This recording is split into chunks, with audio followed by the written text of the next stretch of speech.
Used to be when people talked about the end of the world, we locked them up. Or laughed them off. Sometimes both. But we never took them seriously. Maybe we should have. But I'm getting ahead of myself. Better to start at the beginning, with the abduction of Desmond Miles, my son. This boy had no ambition, no direction, no plans for the future. What he did have was a heritage, one he chose to deny. It nearly cost him his life.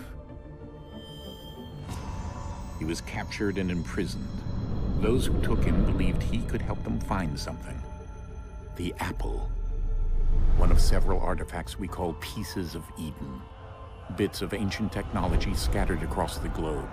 Some hidden, some found, all of them dangerous. Most are held by a single group, the same group that now had Desmond. You know them as Abstergo Industries. We know them as the Templars, as the enemy. We've been fighting them for thousands of years, even longer if you believe the stories of their origins. I do. After all, I've seen the truth. That's the beauty and the horror of the Animus. A device that allows us to enter and experience the lives of our ancestors. It holds the power to change everything, to show us history the way it really happened. Up until its creation, to the victor went the spoils, went the truth. We're trying to fix that, to free minds and bodies both. But there's only so much that we can do, and the Templars have the upper hand these days. But something larger than the Assassins and Templars is approaching, bigger than all of us. And if we can't find a way to stop it, these next few weeks will probably be our last. Everyone's last. In the end, it all comes down to him. To Desmond. Through the Animus, he discovered his heritage, explored the lives of his ancestors, and uncovered their secrets. When that was done, he trained. He used another ancestor to provide decades of experience in the span of a few days. It worked. We think. We hope. Soon, though, soon we'll know. That ominous date fast approaches, December 21st, 2012. None of us knows what it'll bring, only that this is where they want us to be, when it does. They've been guiding us in their own fractured, frustrating way. These voices from the first civilization, the ones who came before, a precursor race of immense power and uncertain motives. They're the ones who made the pieces of Eden. This is where they've led him, and through him, us. He stands at the entrance to this long-lost place, armed with the knowledge of Altair and the abilities of Ezio. He holds in his hands the apple of Eden, and we stand at his side, ready to support him however we can. His name is Desmond Miles, and he has brought us to the end.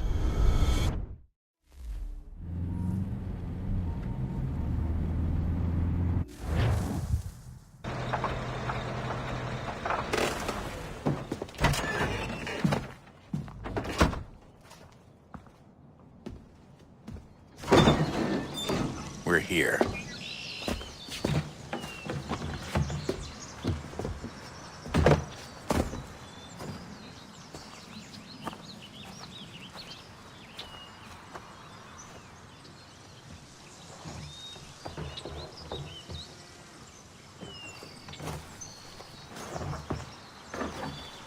Let's go.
In another moment, down went Alice after it.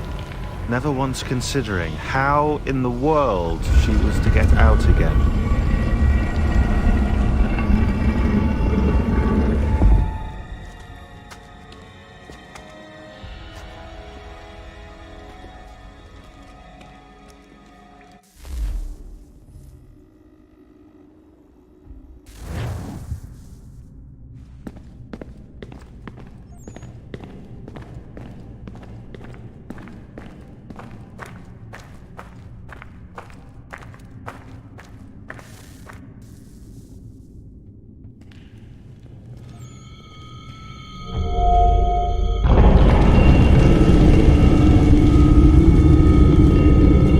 We're here.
The key.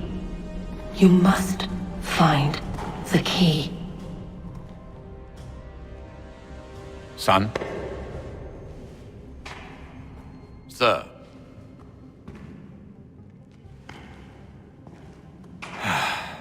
Here we go again. Desmond? Do you hear us? Yeah. What happened? The temple triggered a bleeding effect. You collapsed and entered into a fugue state. So naturally, you dropped me into the Animus instead of, I don't know, making sure I was okay? You weren't in any danger. Besides, the temple appeared to be communicating with you, and I didn't want to risk severing the connection. At least not until we knew what it wanted. Right. Of course. Son, No, it's fine. I get it. And I know what I'm looking for, by the way. It's a key. Just no idea where it is, though. I guess that's why she triggered the bleeding effect. She? Juno, Dad. She's talking to me. Okay, Desmond. While you were, visiting Constantinople, we picked up a software update for the Animus. I'd like to run a couple of quick tests, make sure there aren't any major issues. All right. What do you need me to do? We'll start simple. Walk to the marker over there.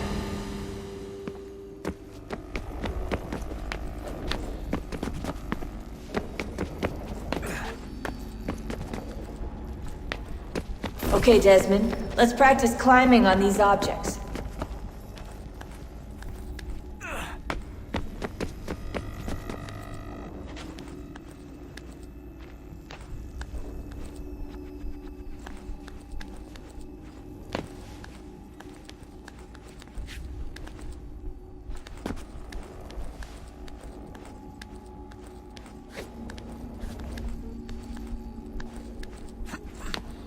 Run your way through this little obstacle course.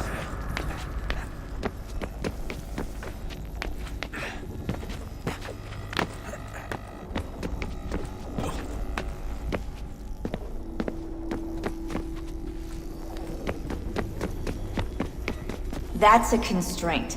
These are optional objectives that raise your synchronization rate. Alright, Desmond. Follow the on-screen instructions and kill the 2 Templars.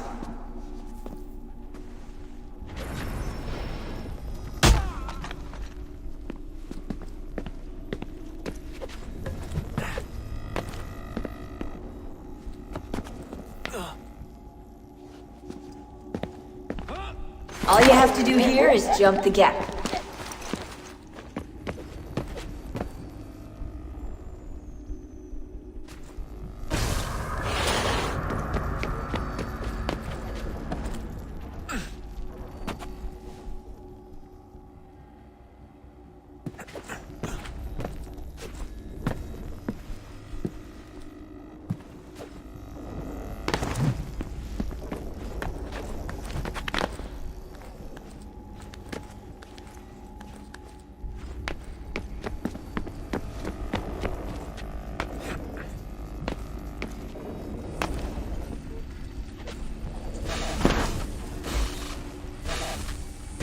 Synchronization levels look good now.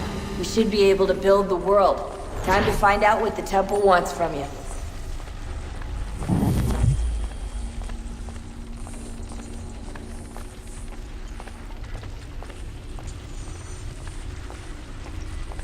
Sir? Sir? Everything all right, sir? Yes, fine. I'm just preoccupied, that's all. Don't forget your invitation. Master Birch will be meeting you inside. Thank you. Where shall I retrieve you once you're done? Front of the Opera House. And be quick about it. Don't expect to be here long. I'll bring her round at once.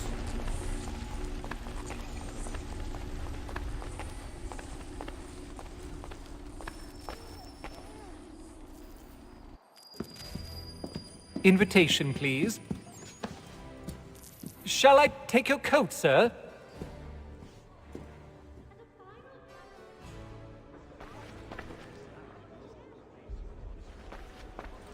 Ladies and gentlemen, you are requested to kindly find your seats.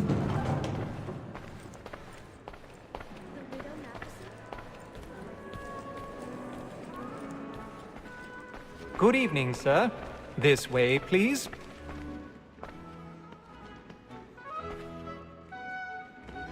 My apologies.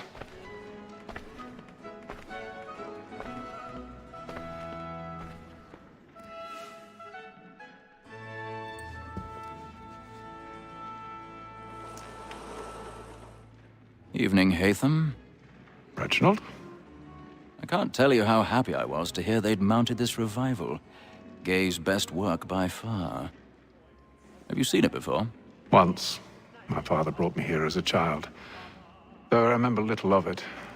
I don't suppose tonight will afford me the luxury of a proper viewing either. No, I'm afraid it won't. On to business then. Do you see him?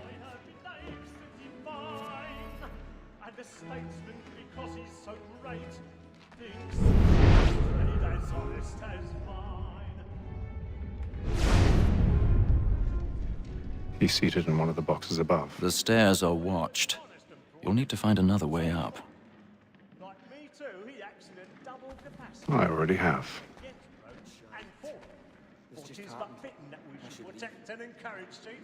Since we live by him. So, that Mall, that sick word of trial comes on in the afternoon, and she hopes you will order matters so as... 1,000 pardons. My apologies. You may satisfy that I'll soften the evidence. Oh, yes, sir. He's found guilty. No lazy dog. When I took him the time before, I told him what it would come to if he did not mend his hand. This is death without reprieve. I may mention a book.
on the line.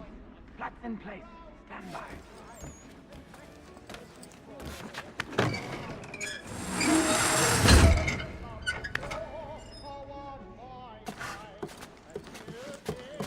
I've got a bit of stage fright. A little dodge courage will put a bloom in your cheek.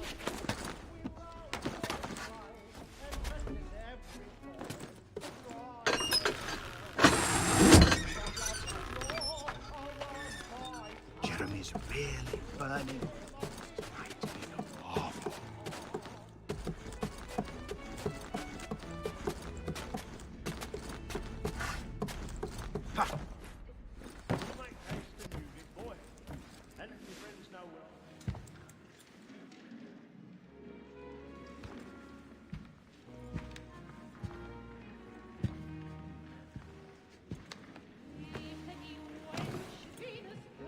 Haytham. You should have come to me. We would have found another way. Yes. But then you would have known. For what it's worth, I'm sorry. As am I.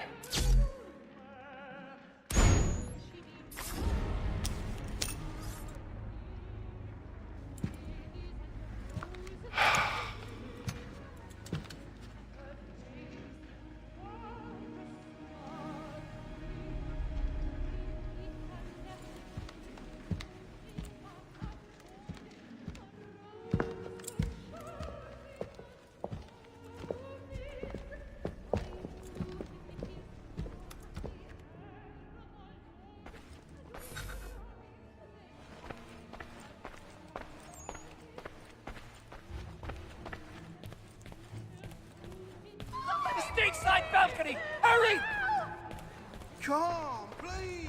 Over there! That's the one that did the murder! That man there! Seize him! A man was killed in the upper balconies. Oh my! I beg your pardon. Did they find the killer? I don't know who did Patience, please! Let us through! Order! We must have order!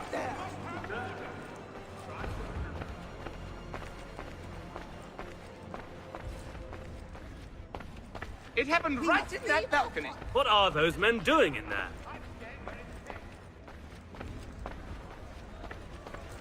Move! Move! Imbecile!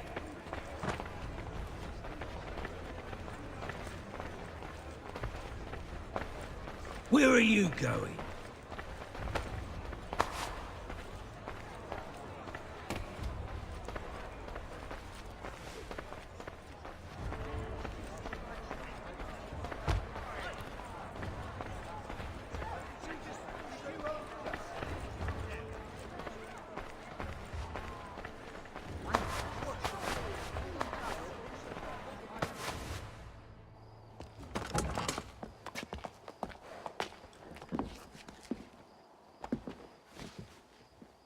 And how was the opera? Rather dull, truth be told.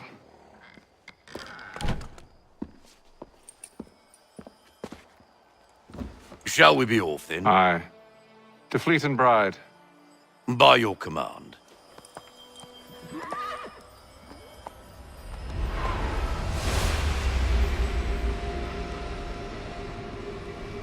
Fascinating. Gentlemen, I hold in my hand a key. And if this book is to be believed, it will open the doors of a storehouse built by those who came before. Ah, yes. Those who ruled, reigned, and vanished from the world. Do we know what it is that will be held within? It could contain certain knowledge. Perhaps a weapon, or something as yet unknown, unfathomable in its construction and purpose. It could be any of these things, or none of them. They are still an enigma, these precursors. But of one thing I am certain. Whatever waits behind those doors shall prove a great boon to us all. Or our enemies, should they find it first. They won't. You've seen to that. I assume you know where this storehouse is? Ah, Mr. Harrison. Gentlemen. How fare your calculations? I believe the site lies somewhere within this region. That's a lot of ground to cover. My apologies. were that I could be more accurate. That's all right. It suffices for a start. And that is why we've called you here, Master Kenway. We'd like for you to travel to America, locate the storehouse, and take possession of its contents. I'm yours to command, although a job of this magnitude will require more than just myself. Of course. Upon this paper are the names of 5 men sympathetic to our cause. Each is also uniquely suited to aid you in your endeavor. With them at your side, you will want for nothing. Well, then I'd best be on my way. I knew our faith in you was not misplaced. We've booked you passage to Boston. Your ship leaves at dawn. Go forth, Hatham, and bring honor to us all.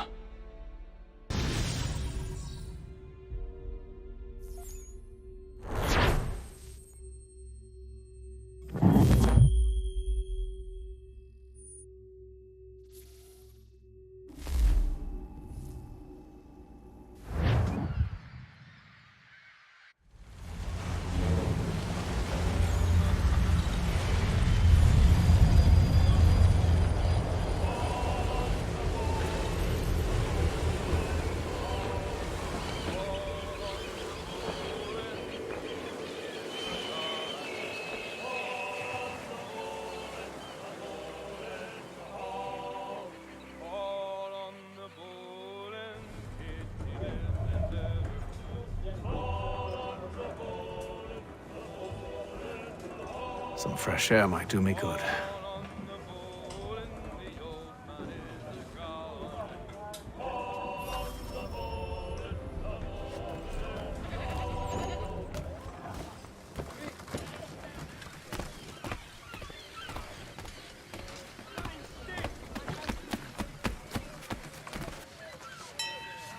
Captain?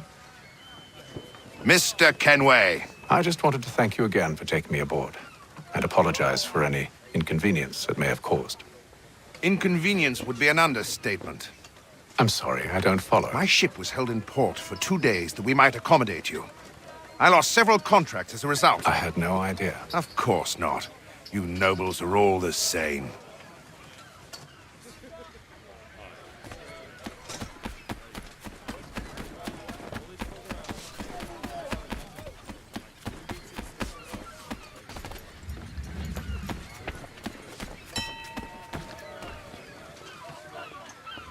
Hello, sir.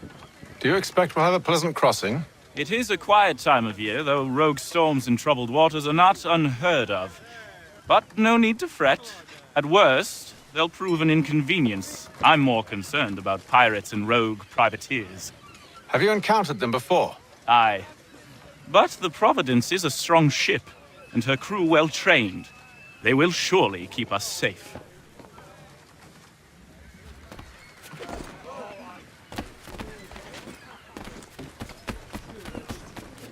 And then all will be well. You sure about that? Of course. Have I ever led you astray? Nah. Oh, you don't sit right with the others. Have faith, my friend. You'll see. Well, well. Seems our esteemed guest has deigned to grace us with his presence. You might want to head back to your quarters. Top deck's no place for tender parnells.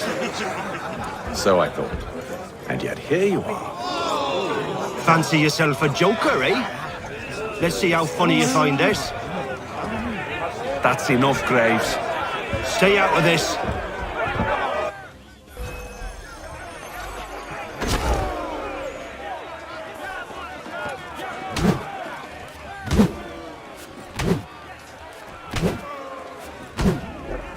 Listen to this, Hector.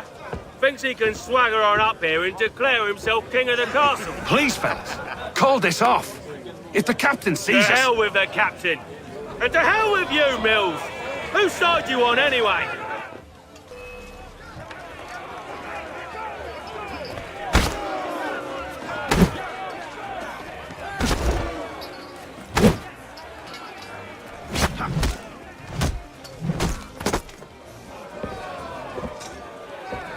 I'm ready to go again if you are.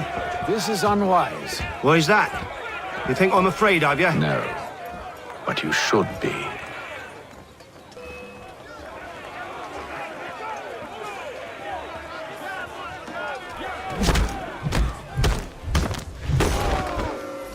Do you yield? Never! How'd you like these odds?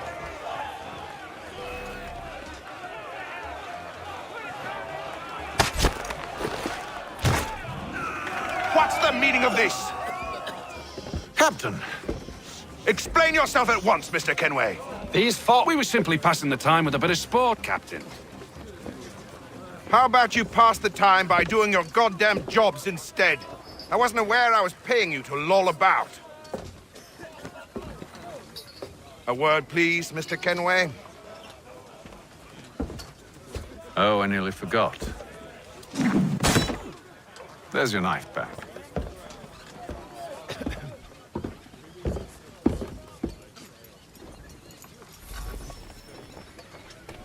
I don't care for you, Mr. Kenway. I've had nothing but trouble since you came aboard. Your problems have nothing to do with me. I beg your pardon? You're a poor leader, ill-tempered and cruel, and it's clear your crew has no respect for you. Look, I don't want to argue. In fact, I need a favor. Oh, this is rich. I suspect some of the men intend to mutiny. Really? What a surprise. As I cannot trust any of them, I am compelled to turn to you. And why should I help you? Because if they do intend to betray, I'm the only hope you have of reaching America alive. Well, what will it be? If what you say is true, what other choice do I have? Thank you. But let me be clear. Should you ever dare to insult or threaten me again, I'll not hesitate but to cut off your head myself. Are we understood? Excellent.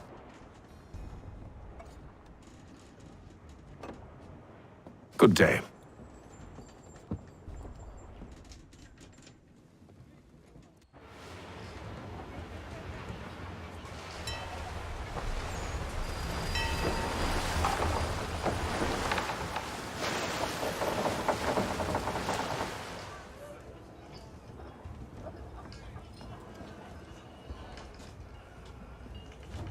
Mr. Kenway. Captain? Whatever they're up to, I believe it's coming to a head. I'd best get to work.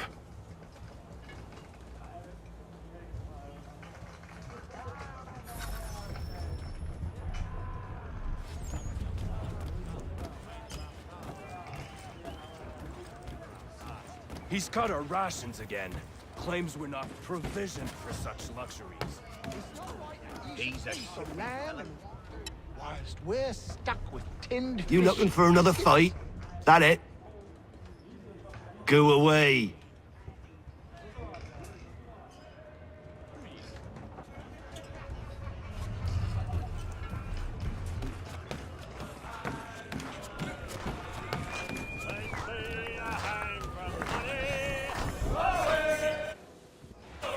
Quite the basting you gave Graves and Quill. Wasn't by choice. Aye. Blockheads, the both of them. Where are my manners? Louis Mills. Pleased to meet you. Hatham Kenway. So, should I be watching my back? I think the boys learned their lesson. They're normally not so nasty. Honest, it's just the past few crossings have been a bit rough. Oh? Captain's trying to cut costs, reduce rations, lower wages, more dangerous cargo. It's put the crew on edge. Is there cause for concern, then? Not if I can help it.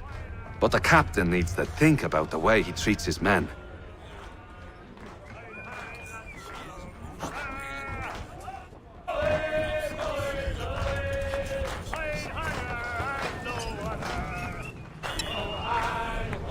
I ain't got nothing to say to you.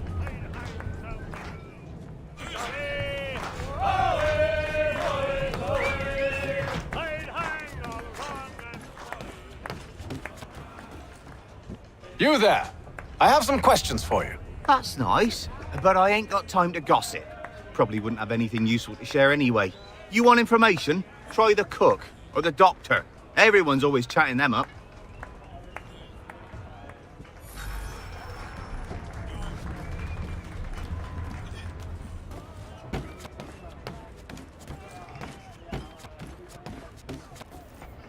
Doctor, if you have a moment. Have you taken ill? Oh, nothing like that. I was wondering if you'd heard any rumblings of trouble aboard. What sort of trouble? Unusual complaints or grievances? Men taking issue with the captain You or the sound passengers? just like James. Like I told him, I've been much too busy with my research to notice anything not work-related. And where might I find James? The galley's your best bet. Now, if you'll excuse me...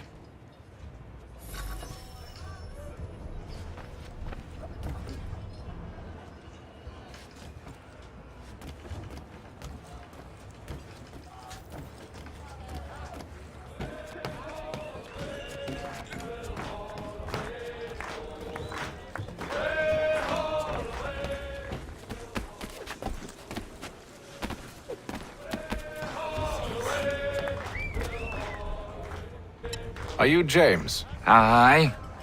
Haytham Kenway. Pleased to meet you. I know who you are. I was hoping you could answer some questions. I figured as much, but not here. Follow me. So, what do you want to know? Have you seen or heard anything out of the ordinary since we left port? Anything that gives cause for concern? Some of the men have been gathering at night on the upper deck. I've only caught bits of their conversations, so I couldn't say for certain what they're up to. But I suspect it bodes ill. Is it a mutiny they're planning? All I know is they've little love for the captain. Mills has been trying to talk him down, but there's only so much one man can do. Thank you for the information. I only wish to see us reach the colonies alive.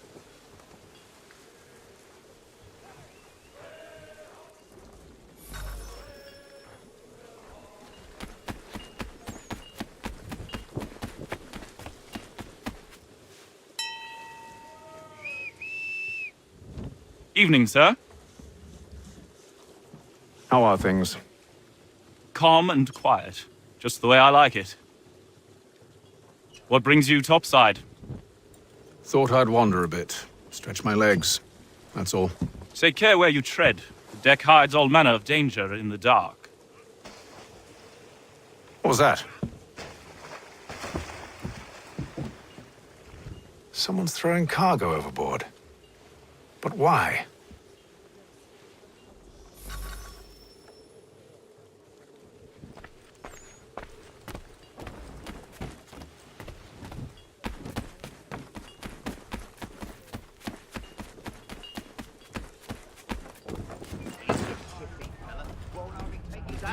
Keeps his face in too, so we can't... Quiet! Here he comes.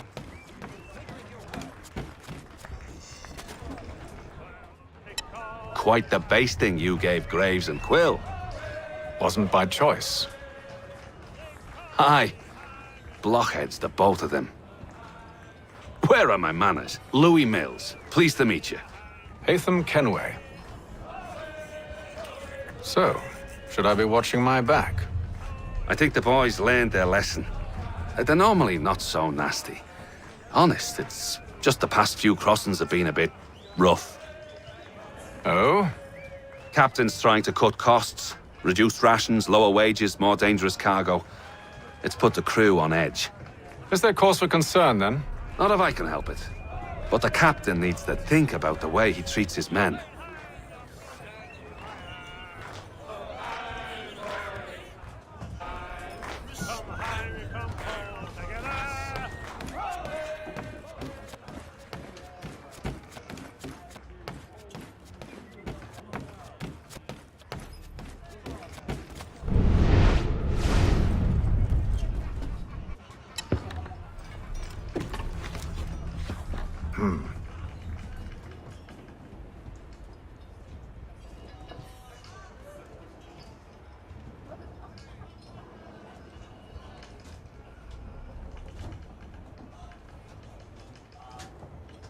Curious. Most curious.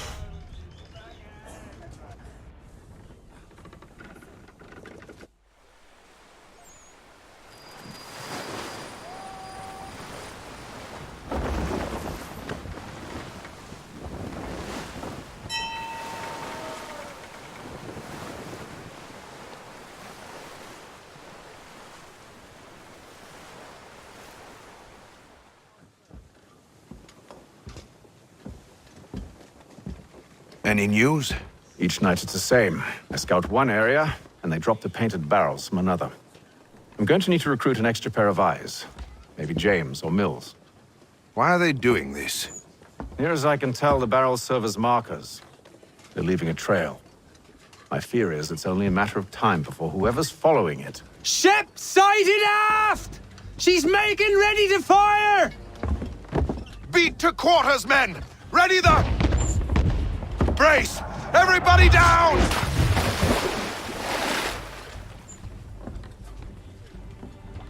A warning shot! Seems they don't mean to sink us, but board us instead! Man the cannons! Make ready to fight! I want you below decks! Why? Let me help you secure the ship. Do you know how to rig a sail? To load a cannon? To wage war at sea? I didn't think so. Now return to your cabin, or do I need to have you escorted?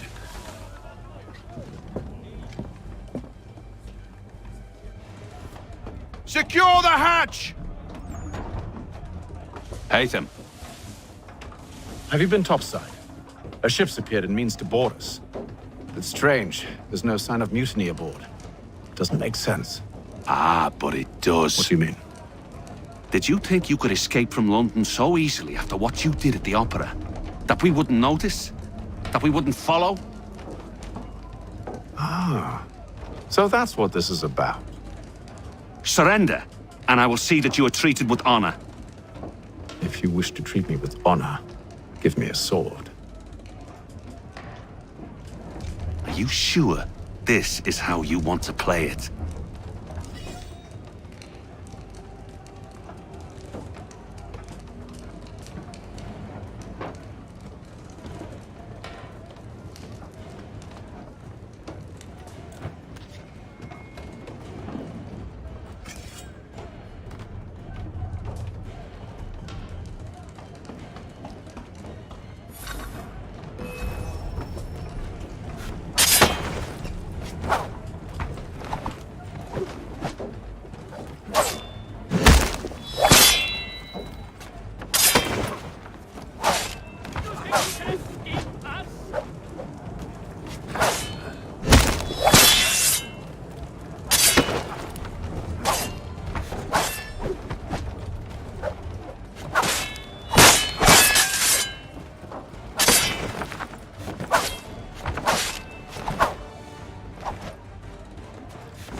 I told you to stay below decks. I did as you asked. Only Mills was there waiting for me. He's the one that drew that ship here. There was no mutiny, only him. What do they want? Me. Then they can have you. Is that so? They'll catch us anyway. There's nothing to be done. I can think of something. You wish us to sail into the storm? It's our only chance. I won't do it. Then I will. All right, all right.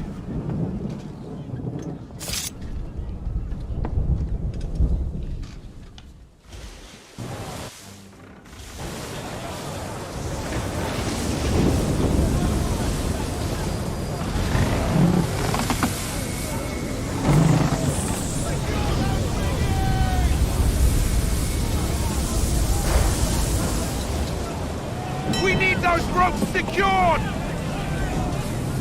I told you this was madness! Calm yourself. I'll fix your sail for you.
Loose the sails!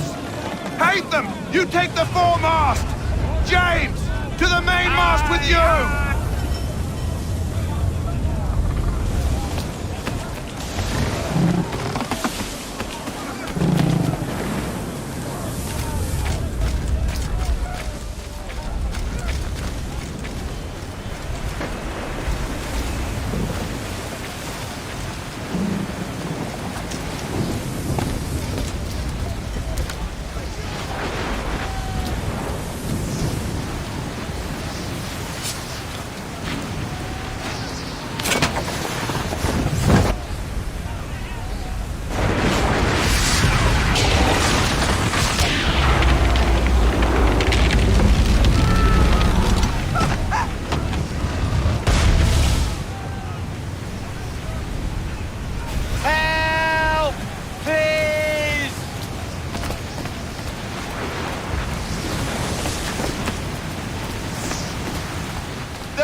Oh, thank you, thank you.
Make ready for our arrival, men! Arrival? I see no land, only this interminable fog. The gulls tell us all we need to know. Climb into the crow's nest and you'll see.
Master Kenway!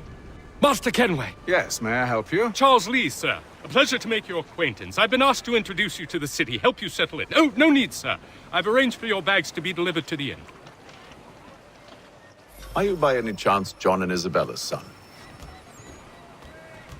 One and the same. Your commission is with Edward Braddock, is it not?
But he's yet to reach America, and I figured I might...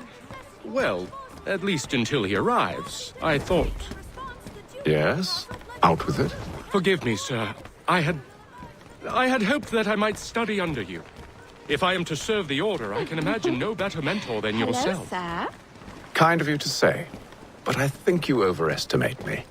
Impossible, sir. This way. Bloody hell! Thief! Someone stop him!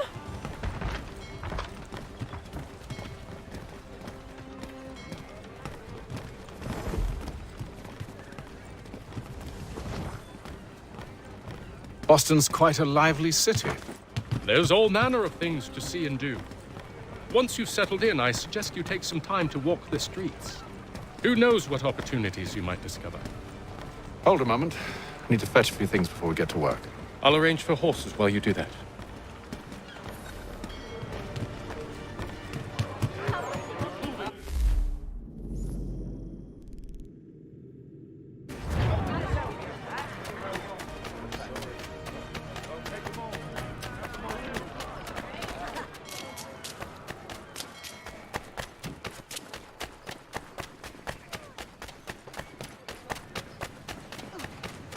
Get back here with that, you rogue! Hear ye! By royal charter of King George II, lands adjoining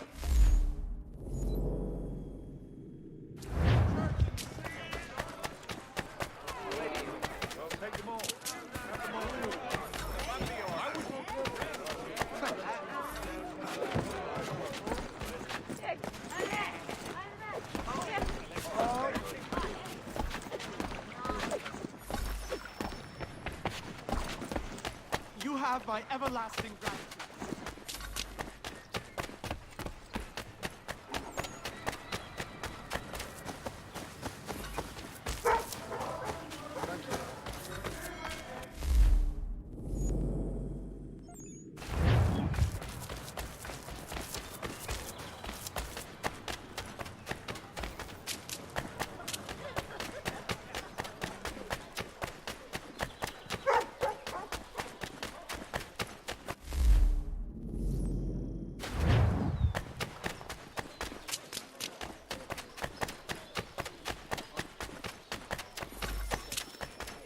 Thank you. For the very best in firearms, you need but stop at one expedient.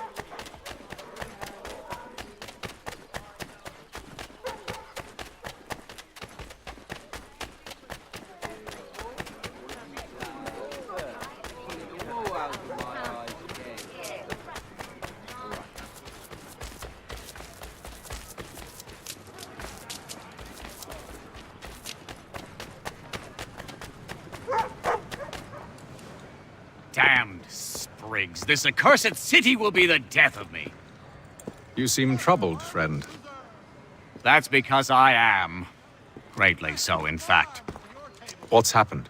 I was robbed. The old Balkan file. Though I've managed to restore what's mine, I fear it's ruined. You mean the book? This is no ordinary book. It's an almanac. The first I ever wrote. Benjamin Franklin. Pleased to meet you. Hatham Kenway. You must be new to Boston. Why do you say that? You're still possessed of virtue. To stop and help an old lout like myself. I don't mean to impose, but you seem a spry fellow. Should you happen to find my missing pages, I'll reward you. Look, I'm not sure if I... It's all right, all right. If you have the time, hurrah! If not, no harm done. The thing is useless in its current state anyway. But should you somehow manage to restore it, you'll find me inside that general store over there. set aside for Well, the establishment of that was interesting. Has your neighbor damaged your carriage? Were you trod upon by some reckless loud's horse?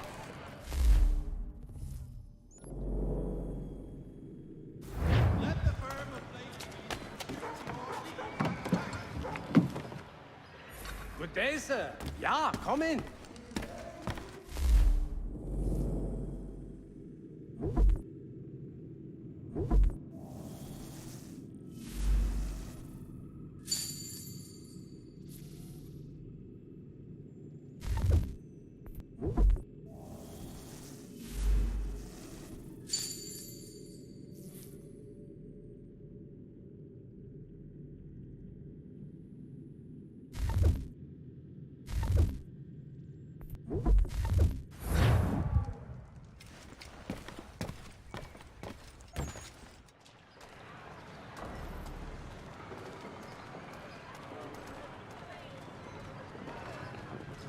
Mother Barnum's preserve.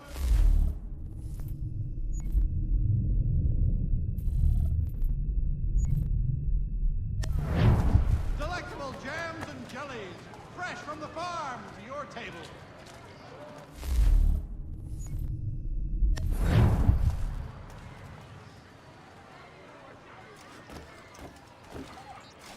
The Silver Fox offers all travelers the finest fare and rates in the city. Cunning travelers always make our den their destination.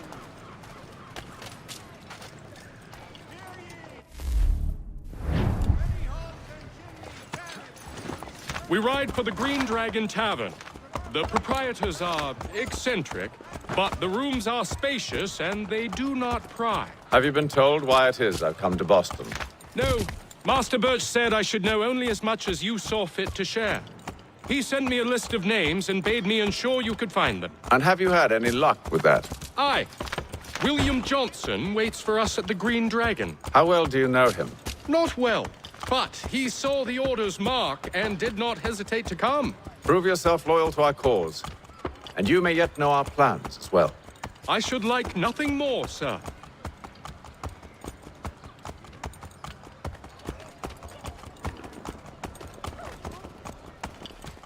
I've got trouble here. Help.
You lying, cheating, no good son of a bitch. Perhaps we've come at a bad time.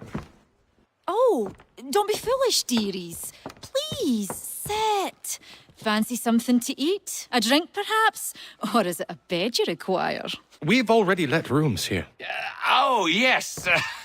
Of course. Masters Lee and Kenway, was it? I'll have your bags brought up.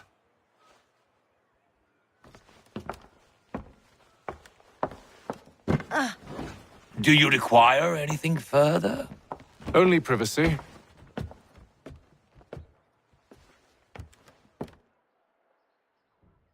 This way.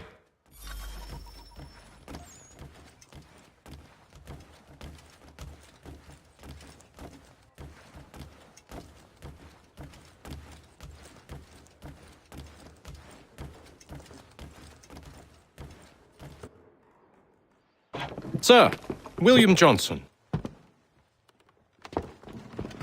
A pleasure. A good lad, if a bit earnest.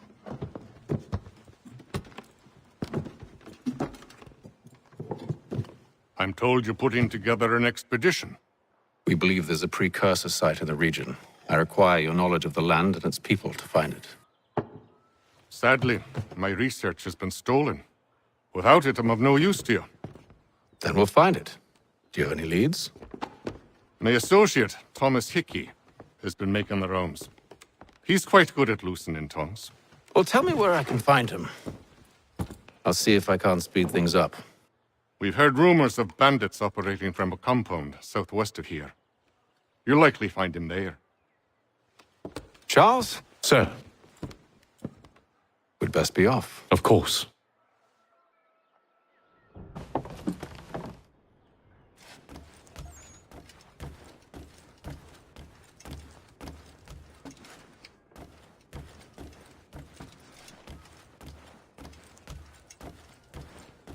Tell me about yourself, William. What's to tell?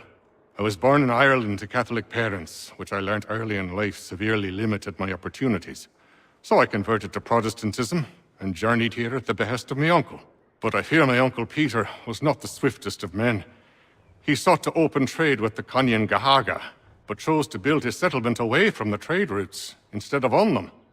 I tried to reason with the man, but as I said, not the swiftest. So, I took what little money I'd earned and bought my own little plot of land. I built a home, a farm, a store, and a mill. Humble beginnings, but well situated, which made all the difference. So this is how you came to know the Mohawk? Indeed, and it has proved a valuable relationship. But still no mention from your contacts of the precursor site? No hidden temple or ancient constructs? Yes and no. Which is to say, they have their fair share of sacred sites. Earthen mounds, forest clearings, hidden caves, but nothing matching what you describe. No strange metals, no odd glows. It is well hidden. Even to them, it seems. But cheer up, my friend. You'll have your precursor treasure. I swear it. To our success, then. And soon.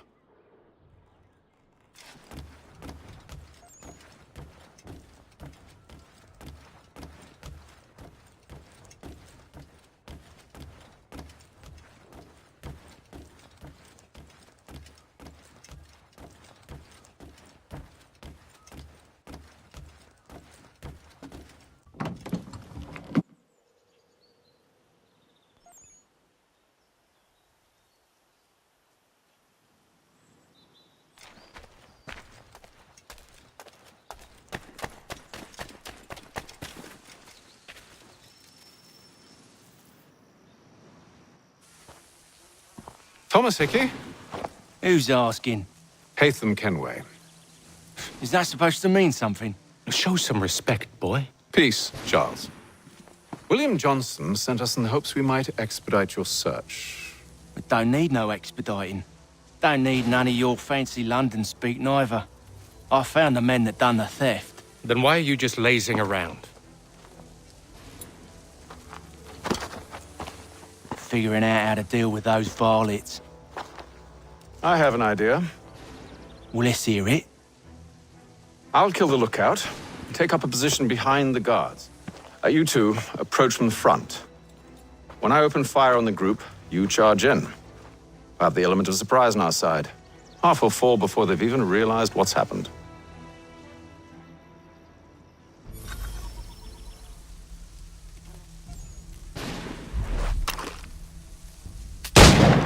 Get into position, but wait for me to take the first shot.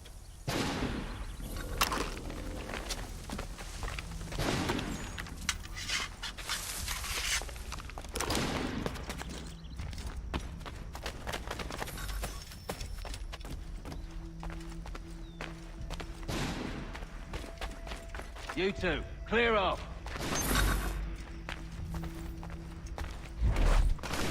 Go on!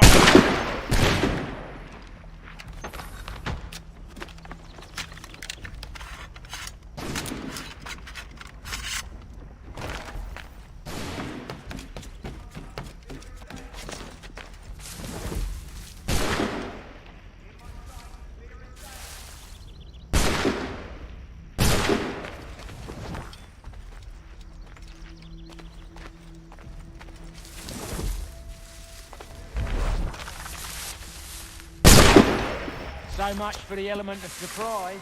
Reinforcements!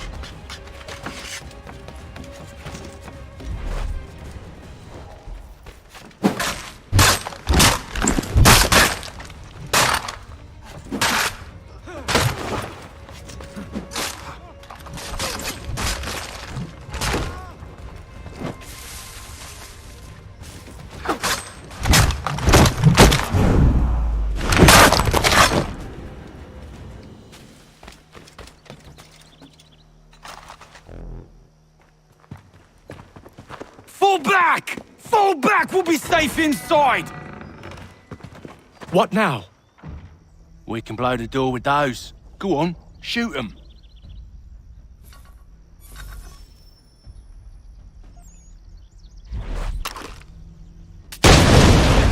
On with the show then.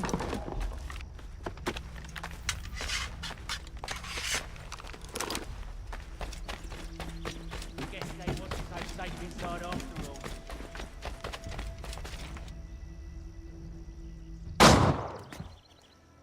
Lay down your weapons, and I'll consider letting you live. I make you the same offer. We've no quarrel. I only wish to return this chest to its rightful owner. Nothing rightful about Mr. Johnson. I won't ask again. Agreed.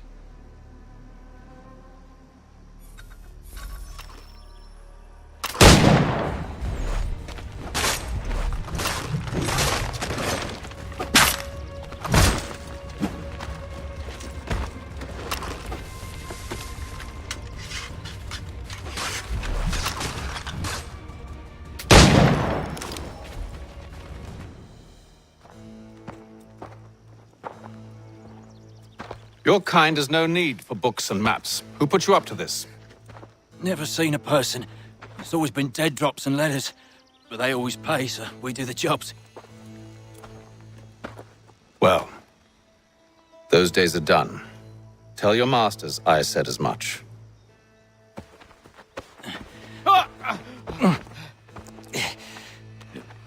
Who should I say you are? You don't. They'll know. Atham, this one's got some shot on him. You might want to be grabbing it on account of your pistol being parched. A shame so many had to die. Aye. Back to the Green Dragon then. I need a drink.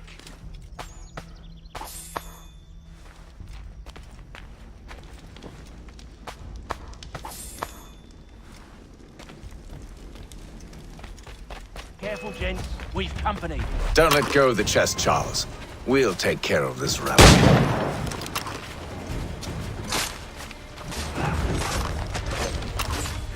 A little help, please. Quit your crying, I'm coming.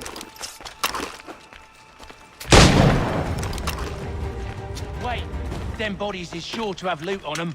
Would be a shame to let it all go to waste. Are you mad? In case you've forgotten, we're in the midst of something. Aw, why's you always gotta go and spore the spore?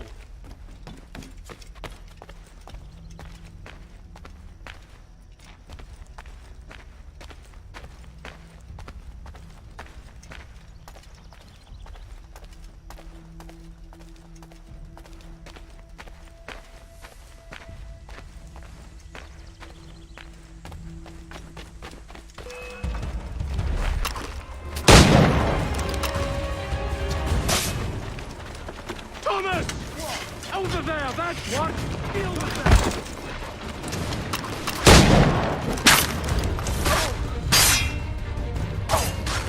You're crying, I'm coming.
just a few fools with knives. They ain't so tough. It's not the scoundrels I'm concerned with.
The last of them.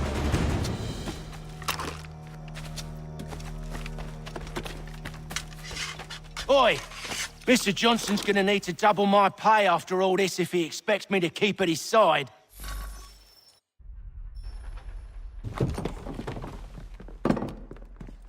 There you are. My thanks, Master Kenway. Now, tell me what it is you need.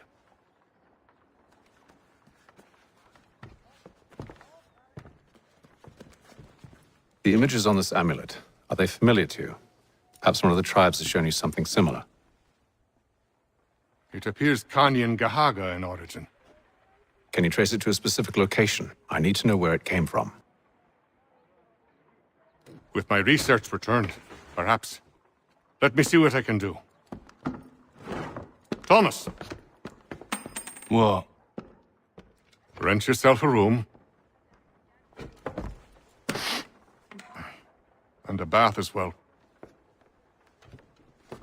I suspect we'll be here for a while.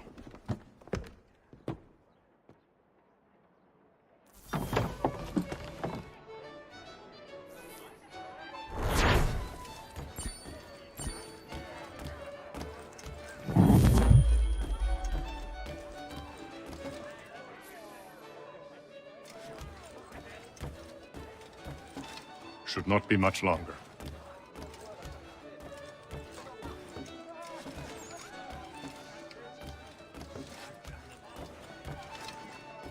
Any news? Whispers of things. Nothing solid at the moment. I know you're looking for word of anything out of the ordinary. Dealing with temples and spirits and ancient times and whatnot. But, so far, can't say my boys have heard much. No trinkets or artifacts being moved through your... shadow market? Nothing new. Couple of ill-gotten weapons, some jewelry likely lifted from a living thing. But you said to listen for talk of glows and ums and strange sights, right? And I ain't heard nothing about that. Keep at it. Oh, I will. You done me a great service, mister. And I fully intend to repay my debt. Thricefold, if it pleases. Thank you, Thomas. Place to sleep and meal to eat is thanks enough. Don't you worry. I'll get you sorted soon.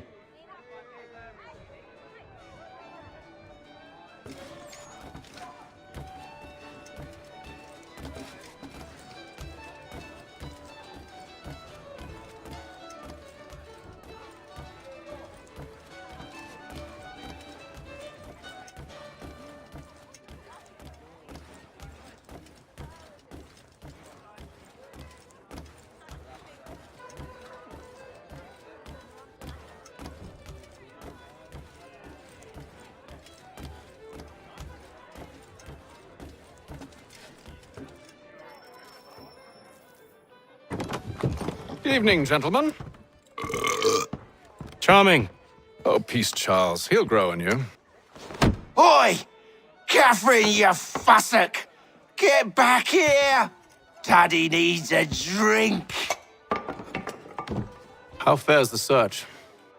Maths and maps are not cutting it. What of your local contacts? We'll need to earn their trust before they'll share what they know. I have an idea on how we might be affecting that. There's a man who's taken to enslaving natives. Rescue them, and they'll owe us. Do you know where they're being held? Afraid not. Benjamin Churchwill. He's a finder and a fixer. He's also on your list. And there I was, wondering whom I might solicit next. Well done.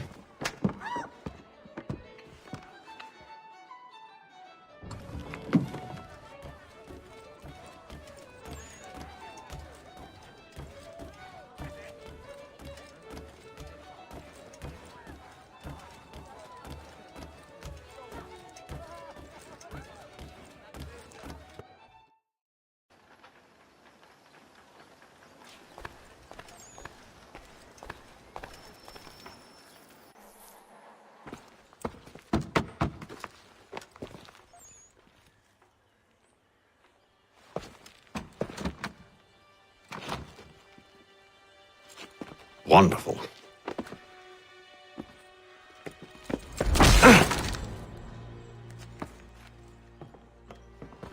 Charles? Sir?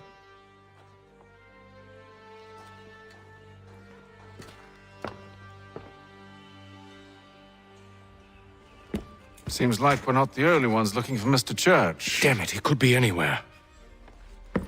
What do we do? We find him.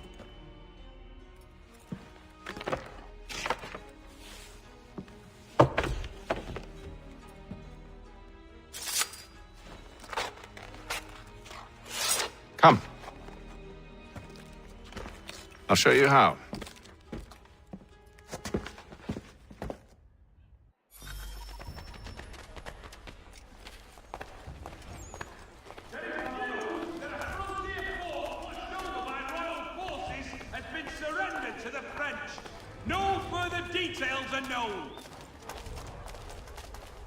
Should we write his family, do you think? Not our business to meddle, even if we've the best of intentions. But if you could have seen it, they were surely drunk carrying on like that, and during the day, no less. Shelton and Tweed Undertakers. Counts on them to provide the full range of peaceful, dignified services for your daily department. Such scandalous behavior from one who aims to be a surgeon. Not likely if he keeps up such carousing. For the best rates in transatlantic... Truly a shameful display. Benjamin's parents would be mortified. Perhaps I should send someone to retrieve him before he damages his reputation beyond repair. They stumbled off to the northeast. No doubt in search of a tavern or some other place of ill repute. Start questioning those on the street. I'm headed for higher ground.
Time to take a listen.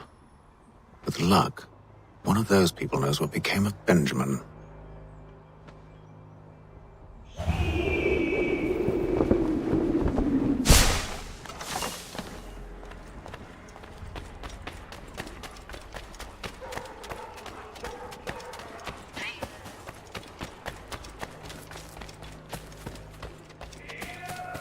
I've asked the criers, but they all plead ignorance. Bugger that!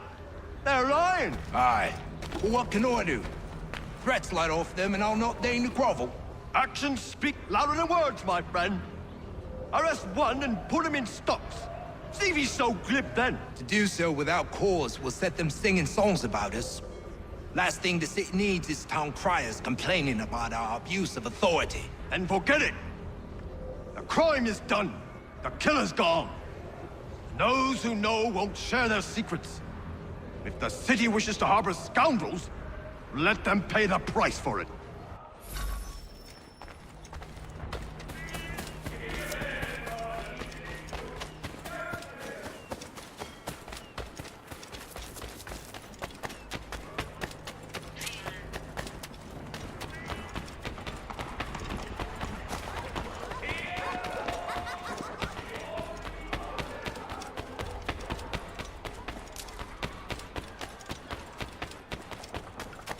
So he says to church that one way or another the debt would be settled.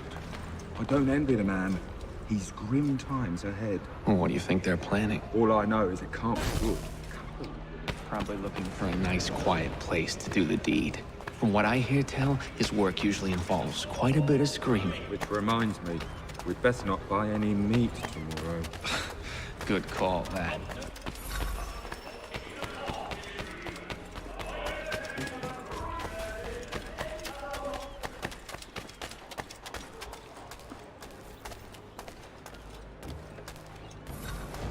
I asked if I could help, and they waved me away. Insisted it was all under control. How odd. Did they say what had happened? No. Only that it was a trifling matter, and he'd be returned home soon. There was some blood, though, so I wonder if it wasn't more serious than they let on. Where were they taking him? Towards the hilltop. Perhaps there's a doctor at the fort.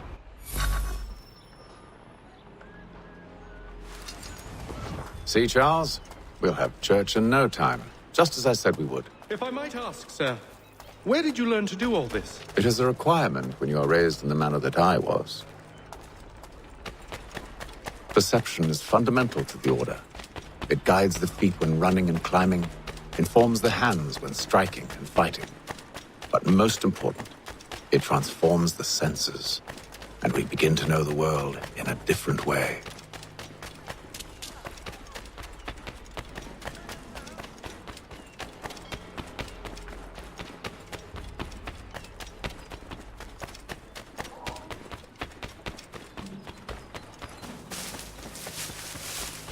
Careful. The place is well guarded. We need to slip past them.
I'll have to find the key. Wait here.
Here we are then.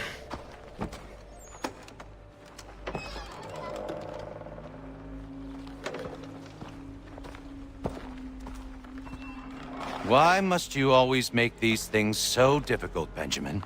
Merely provide me with recompense, and all shall be forgiven. I'll not pay for protection I don't need. Clearly, you do require protection. Else we wouldn't be here. How very gauche. Now, what shall we do about our guest?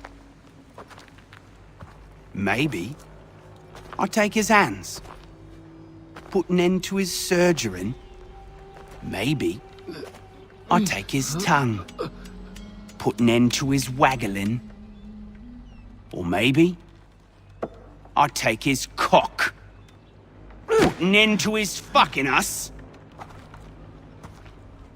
So many options. I can't possibly decide. Take all three. Now, hold a moment. Perhaps I was hasty in refusing you earlier. I'm so very sorry, Benjamin. But that door has closed. Be reasonable, Silas! I rather think I was. But you took advantage of my generosity. I won't be made a fool a second time.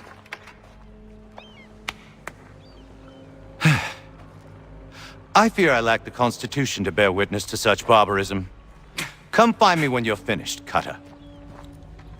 You'll regret this, Silas, do you hear me? I'll have your head! No. I rather think you won't. Parents must be so very proud to have raised a specimen like yourself. Quiet now. I need to concentrate on me work. Maybe you'll get lucky and pass out. Though I dare say I'll do my best to ensure that doesn't happen. You're a ruffian.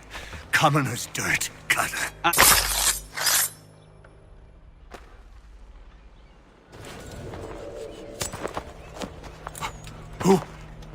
Who are you? Hatham Kenway, at your service. I don't understand. Why are you here? Walk with me, Mr. Church, and all will be explained.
Hello again.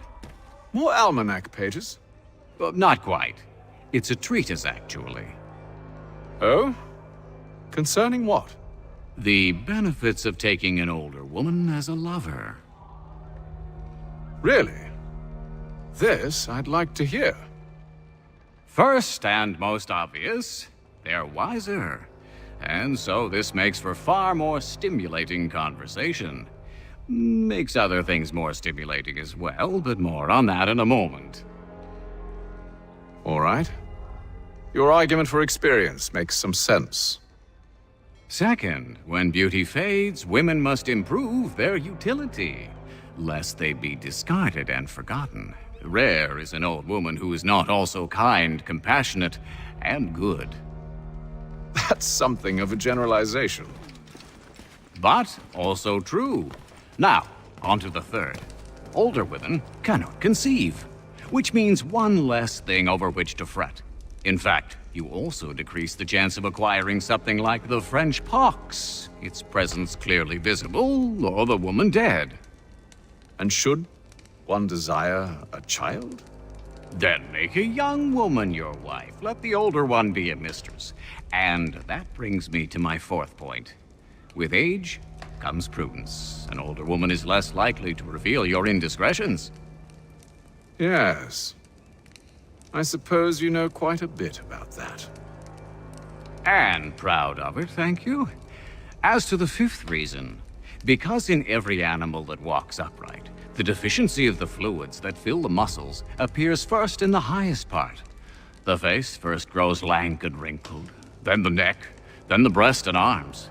The lower parts continuing to the last as plump as ever, so that covering all above with a basket, and regarding only what is below the girdle, it is impossible of two women to know an old from a young one. And as in the dark all cats are gray, the pleasure of corporal enjoyment with an old woman is at least equal and frequently superior, every knack being by practice capable of improvement.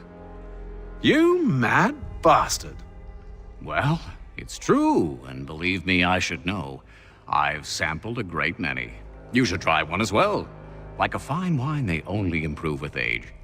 Although I suppose if left unattended too long, some have a tendency to sour. And that, my friend, is a most unpleasant experience.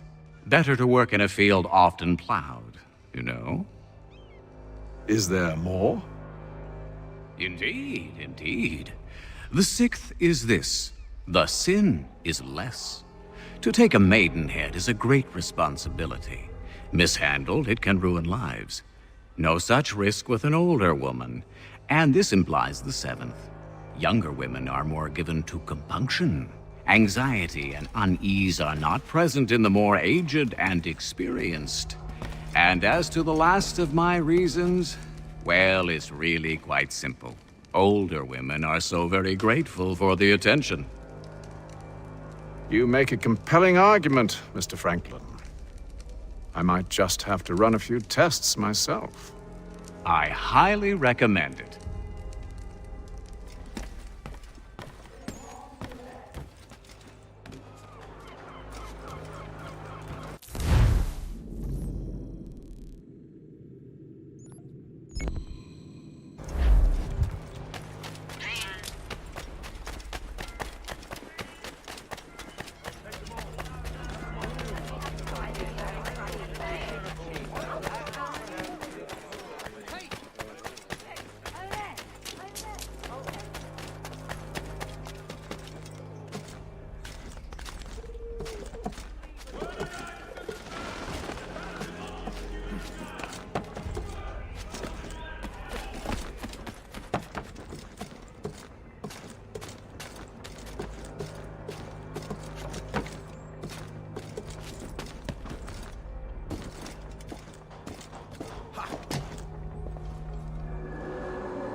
Johnson's told me what you intend.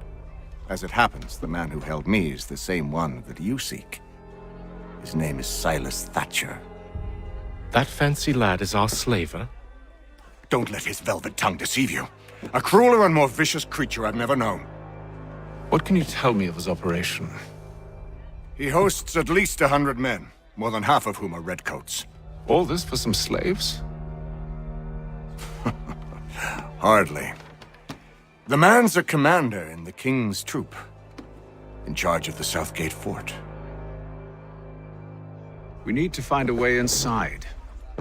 Let me think on it. In the meantime, I'll attend to our final recruit. John Pitcairn's our man. I'll take you to him.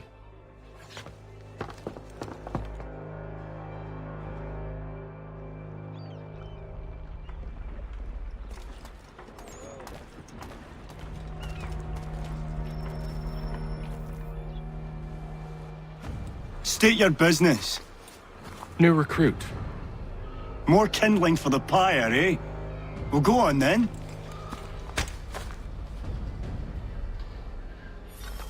How'd you manage that? Did you forget, sir? My commission is with General Braddock. When I'm not attending to you, of course.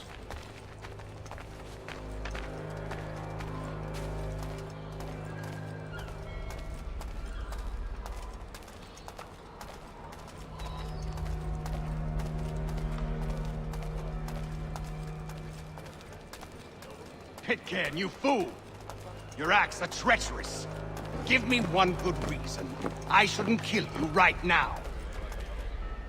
Were you planning to announce yourself, or did you hope my men wouldn't notice your arrival? If you'll allow me to explain. Ho ho! By all means. I should like very much to hear this. I have not deserted, sir. I am here under Commander Amherst's orders. Show me a letter bearing his seal, and you might be spared the gallows. I have no such thing. The nature of my work, sir, It's the sort of thing best not put to paper. Haytham. General Braddock? I suppose I shouldn't be surprised. Wolves often travel in packs. Master Pitcairn won't be here for but a few weeks. I shall return him to his proper post once our work is finished. The devil's work, no doubt. It's bad enough my superiors have insisted I grant you use of Charles.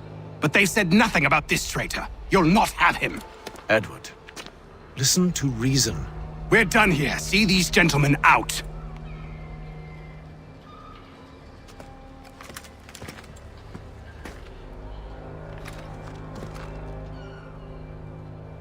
Well, that didn't go as I expected.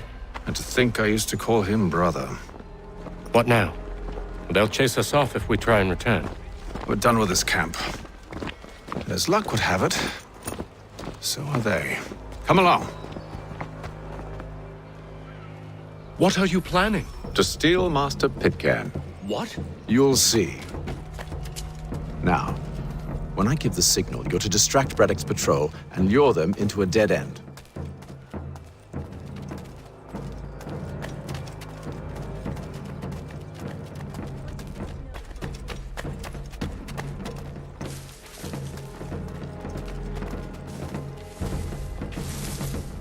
For the very best in firearms, you need but stop at one expedient. Where shall we head next? Perhaps down Marlborough. No. Its residents are too content. Their homes are nice, their days untroubled. What of Lynn or Ship Street? Yes. Those fresh arrived are often soon in dire straits. They're more likely to seize upon an opportunity to fatten their purses and feed their young.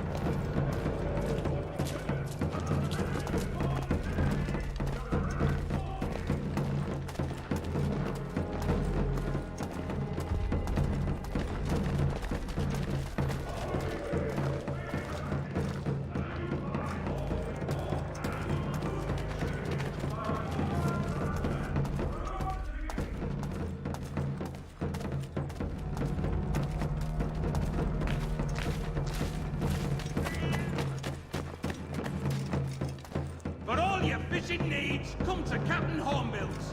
Whether a fleet Now! or a weekend angler, he's got everything to make him jump out of the water.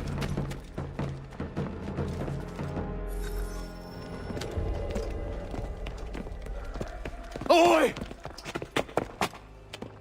You thieves and scoundrels, one and all! Fie on you and your false war!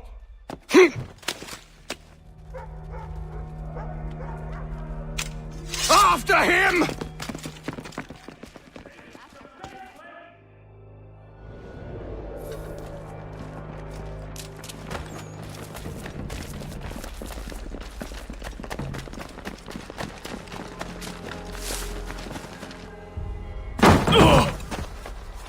Unhand him, Edward.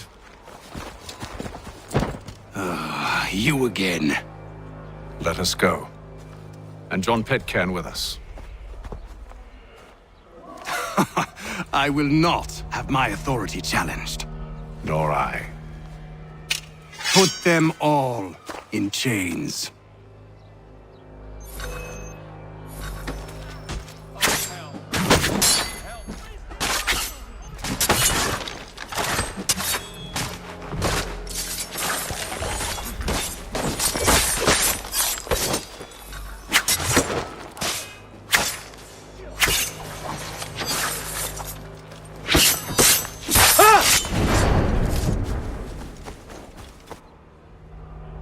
I stay my hand today because you were once my brother, and a better man than this.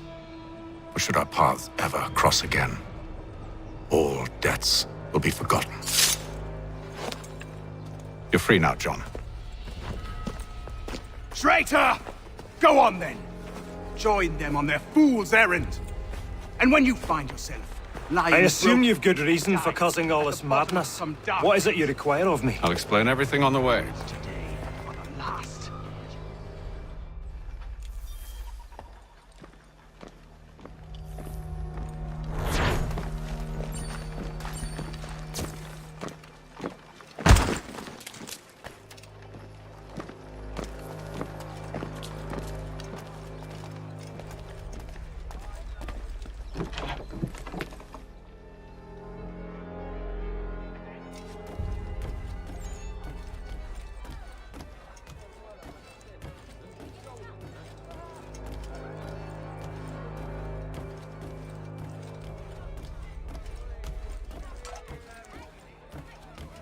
If I may, I was curious about your past with Braddock.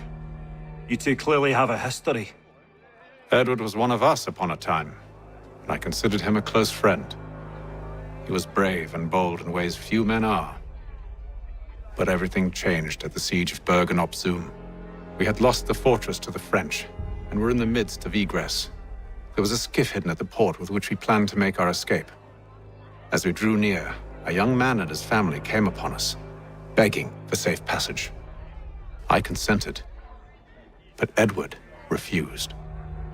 The young man called him Craven then. So Edward killed him and all the rest, even the children. To this day, I don't know why. Was this the first time he'd struck out? Or had I simply never seen it before? Either way, things were never the same after that. We campaigned together a few more times, but each outing was more disturbing than the last.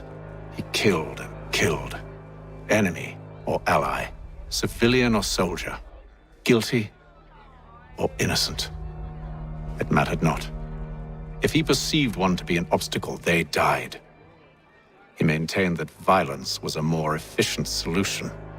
It became his mantra. And it broke my heart. I had no idea. He hides it well, and intimidates into silence any who discover him. Those who persist have a tendency to find misfortune. And we should stop him. I suppose you're right.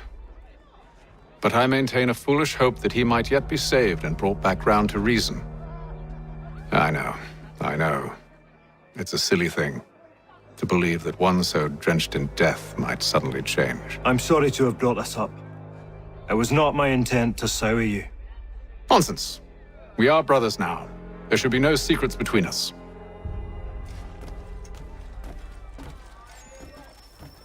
When I know something, you'll know something.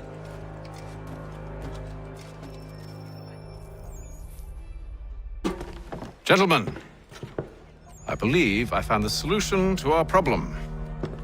Or rather, Odysseus has. Oh, do you? Are you a new guy? The Greek hero, you lobcock. Allow me to explain. We enter Silas' fort, under the pretext of kinship.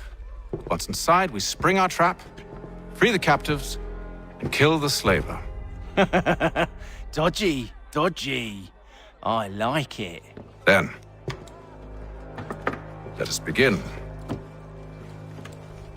First, we need to find ourselves a convoy.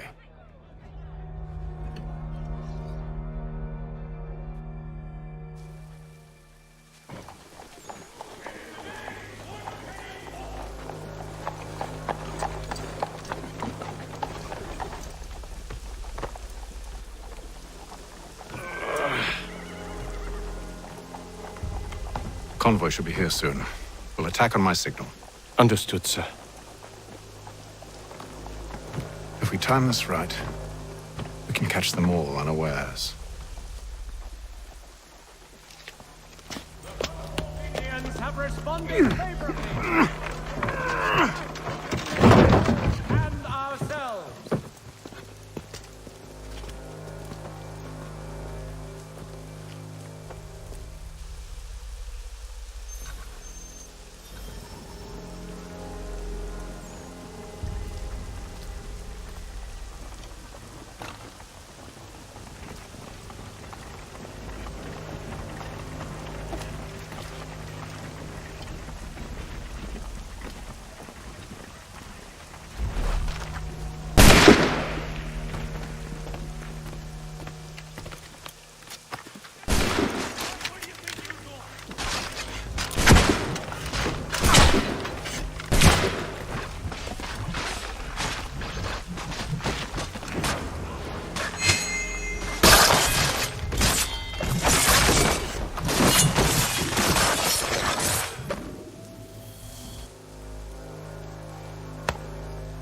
Charles, you and William serve as vanguard.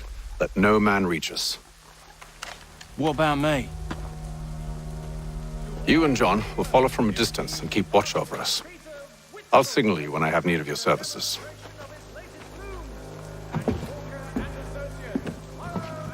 We're here to help you, along with those held inside Southgate Fort. Free me. Not until we're inside the gate. I can't chance an inspection of the gate going wrong. I'll see you safe. You have my word.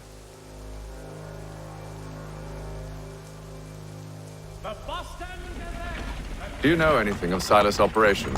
How many men we might expect? The nature of their defenses? You must be rather important to him if you were given your own escort. Sir, we've enemies ahead. Shall I engage them? No. Let Jonathan and Thomas take care of it. As you wish. I wish you'd trust us. Though I suppose it's only natural for you to be wary. So be it.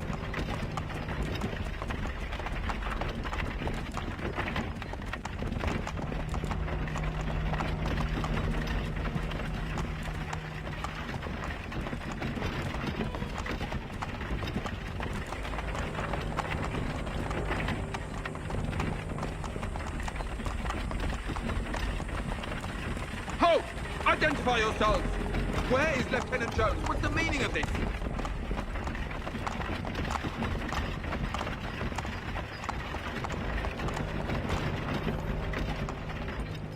Engage the enemy! Boy.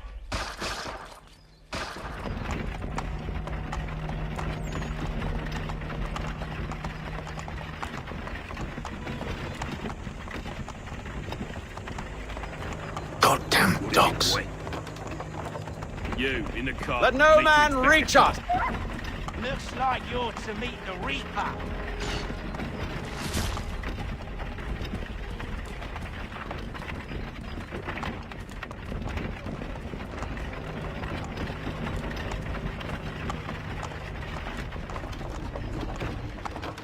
Ha-ha! Bringing fresh meat. On your guard, men. Come here. I want to take a look. Of course. Only say the word, and I'll cut them down. One moment there. Engage the enemy! Come on, Who's men. your officer? Looks like you're to meet the Reaper.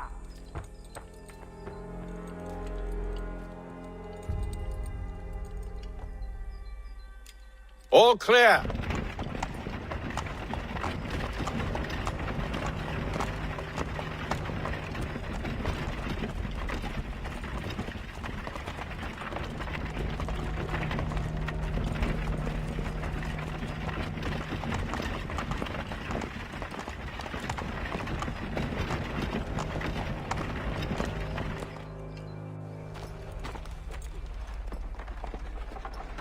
Hold! Evening, gentlemen. State your business. Delivery for Silas. Go on then.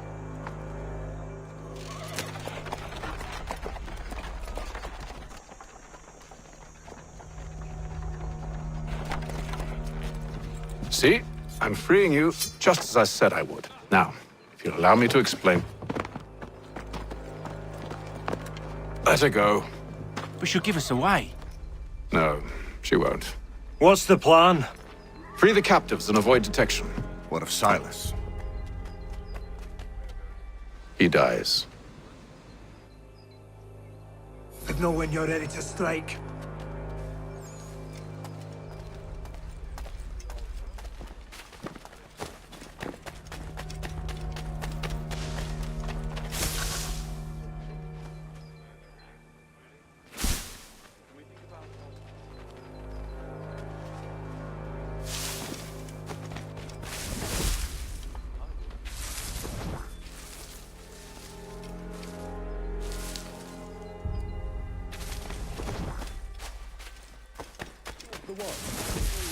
Thomas Smith, newly recruited. Arrived from London just last week, in fact. And you're to patrol with us? So said Silas. I assume it's all rather straightforward. Who have we Watch got for then? disturbances. What are you talking about? Stop slouching, soldier. Beg pardon? I said stop slouching. Who are you to tell me what to do? Good friend of Mr. Thatcher's. Oh, They do not see. exist. My apologies. Take care of you in the future.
An hour of quiet was all I asked. Instead, I'm awakened not 10 minutes later by this cacophonous madness.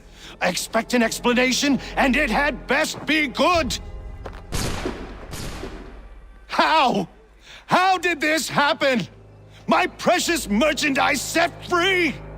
It's unacceptable! Rest assured, I'll have the heads of those responsible, but first we clean up this mess!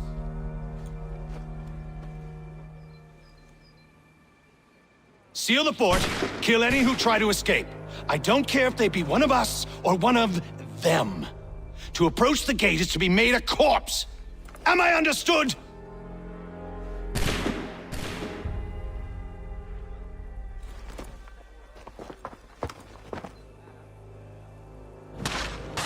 Push them back!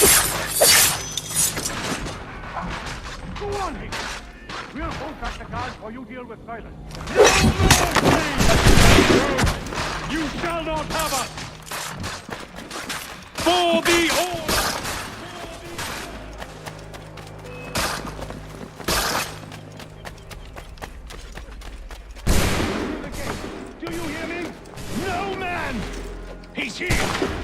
the interloper! Benjamin. Kill the intruders! Glad All to of have you them! with us. I could use some help. I'll deal with this wretch. Who are you? Name's Hatham Kenway. You don't know me, but I believe the two of you are well acquainted. I made a promise to you, Silas. One I intend to keep.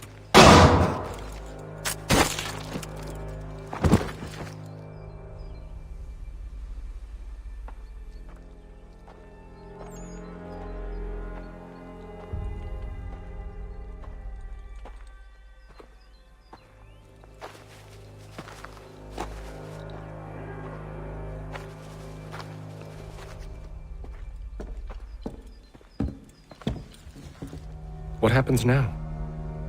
We wait. They're not for very long, I suspect.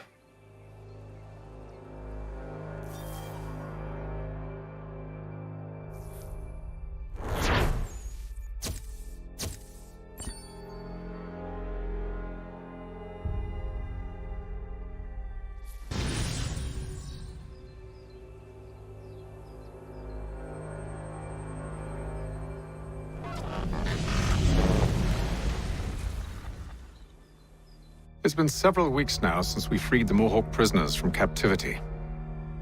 I had hoped their leader might make contact, but there's been only silence. My men grow restless.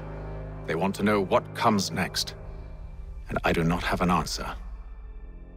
Lee alone remains active, pursuing leads, however slight. He stalks the city streets and scouts the bordering woods, hopeful that he might make contact with one of those we saved. There was a woman there that night. It was she who helped the others to safety. If we can find her, I believe I'll have my answers. So, I watch and wait, hopeful that my true mission might finally begin.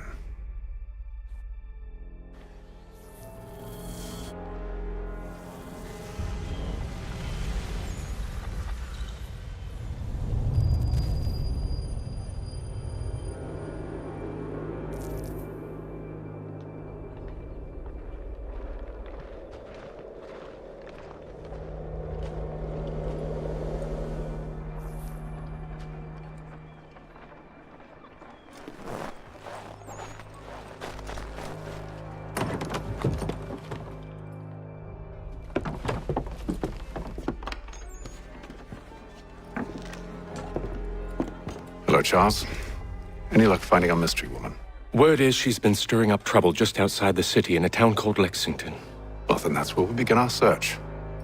I'll meet you there.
Have you found her?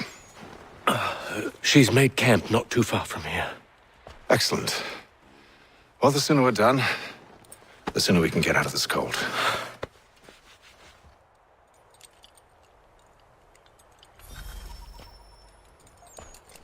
Well, I'm afraid I have some bad news, sir. Oh? Braddock is insisting I return to service under him. I've tried to beg off, to no avail.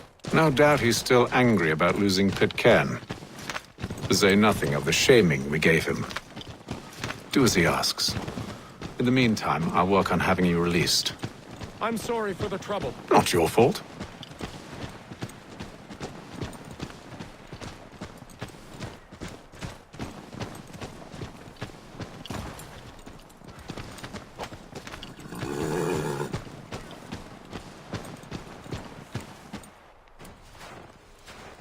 We're too late. Fire's only just been snuffed. Snow recently disturbed. She's close.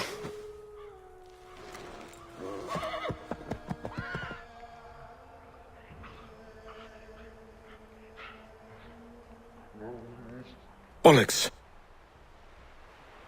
The tracks are fresh. They must be hers. Seems she took to higher ground. Out of the snow and into the trees.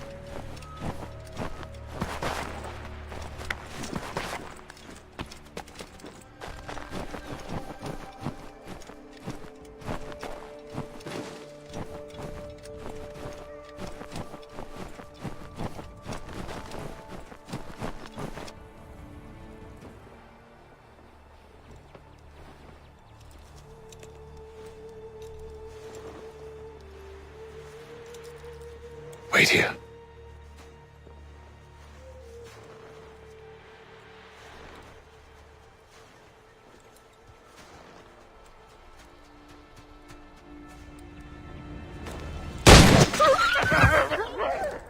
Oh, damn it. Wait! Come back! Do you return to Braddock, Charles, before he grows suspicious? I can handle things from here. But, sir! But nothing. Go! Stop running! I only wish to talk! I am not your enemy! Please just hear me out! Gods, woman! Only let me speak! Enough with these games!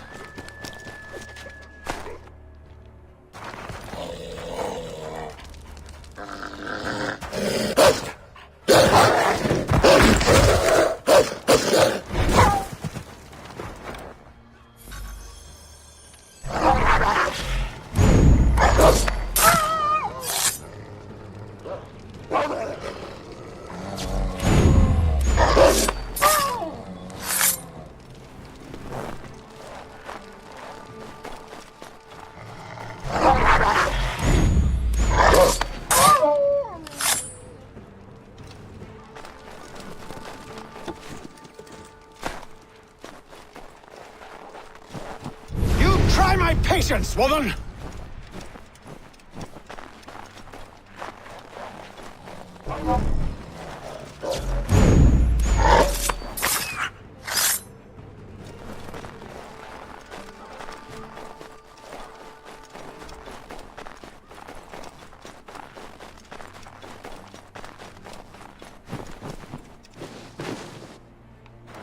Are you touched in the head? Me, Haytham. I come in peace. Why are you speaking so slow? Sorry. What do you want? Well, your name, for one. I'm Gadzit Zio. Well, pleased to meet you. Gadsdi. Just call me Zio. Dio. Zio. Dio. Now tell me why it is you're here.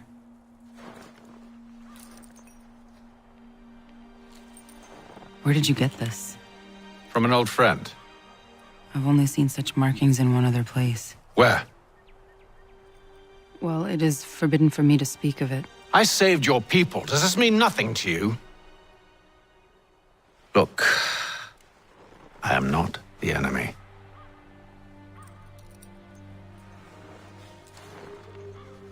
Close to here, there is a hill. Meet me there, and we'll see if you speak the truth.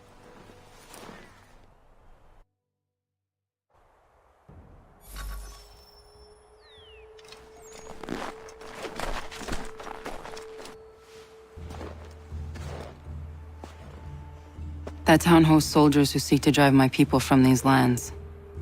They're led by a man known as the Bulldog. Edward Braddock. You know him? He is no friend of mine. Every day, more of my people are lost to men like him. Then I suggest we put a stop to it. Together. What do you propose? That we kill Edward Braddock. But first, we have to find him.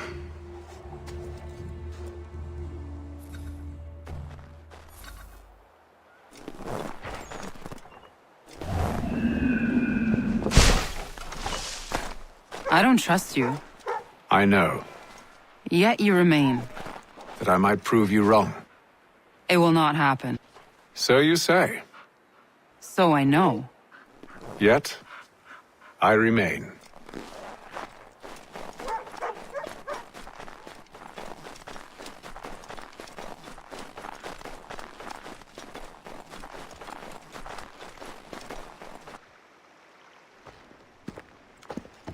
Wait here.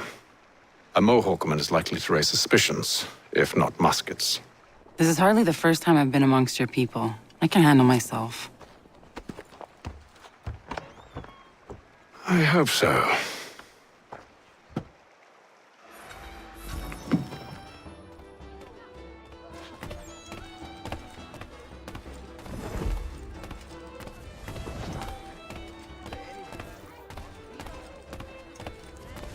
I hear tell the French are readying to move on our positions. Wonder what Braddock intends to do about it. He's already left for the advance camp. I'll wager our little holiday here is just about ended. We'll be marching south before week's end.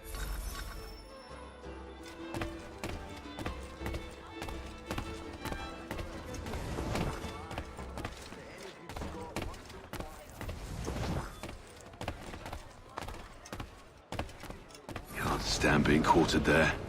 The endless crashing of the waves, the sting of the salt in my eyes, and the goddamn gulls shrieking and shitting everywhere. You're sure that's where we're going? Aye.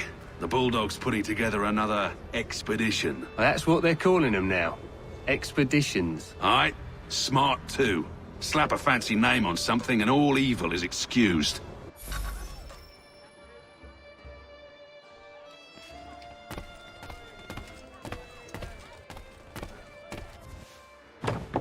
Oi!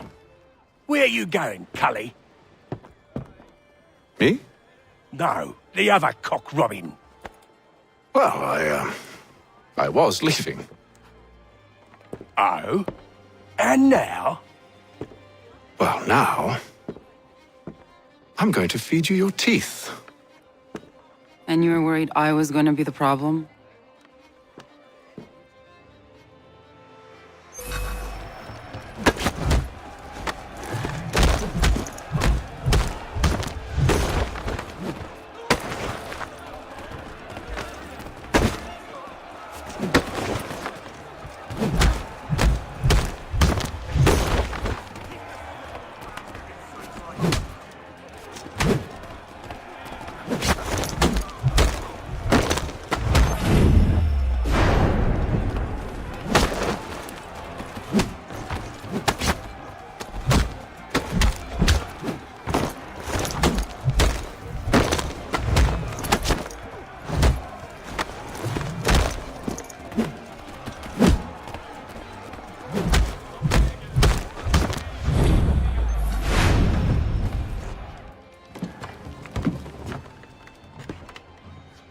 You're hurt. Oh, it's nothing. Here. This should stop the bleeding.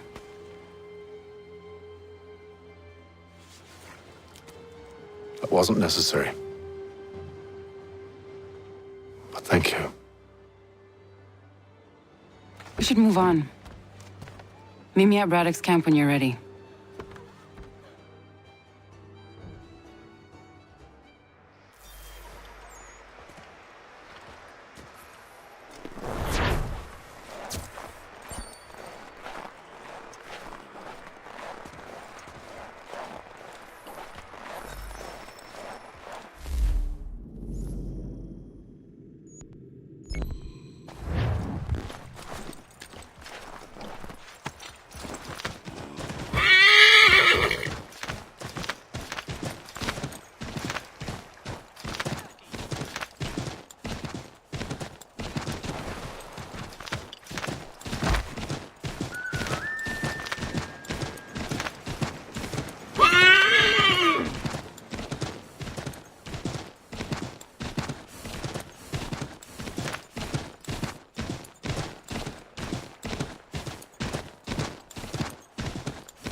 Use the snowstorm to mask your approach. Having second thoughts? Hardly. But I'll have to approach this carefully. Go on then. I'll keep watch from here.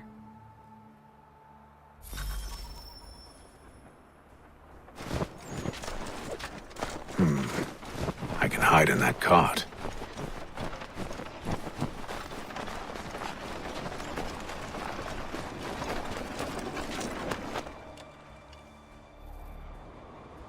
What's in the wagon?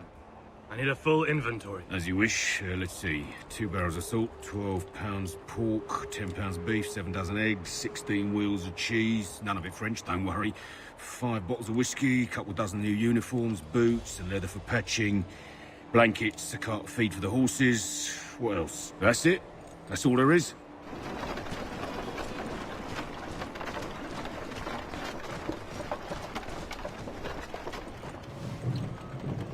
Those cannons are like to cause trouble. Perhaps I could sabotage them.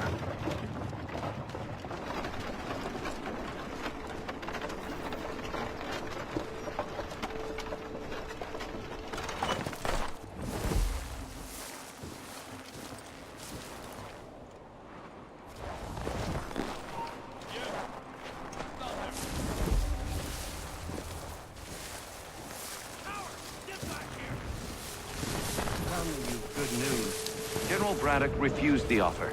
There will be no truce. Why, George? What reason did he give? He said a diplomatic solution was no solution at all. That allowing the French to retreat would only delay an inevitable conflict. One in which they now have the upper hand. There's merit to those words, as much as I hate to admit it. Still, can't he see this is unwise? It doesn't fit well with me either. We're far from home with our forces divided. I fear Braddock's bloodlust makes him careless. It puts the men at risk. I'd rather not be delivering grim news to mothers. Rallying the troops. And then it's on to Fort Pitcairn, I assume?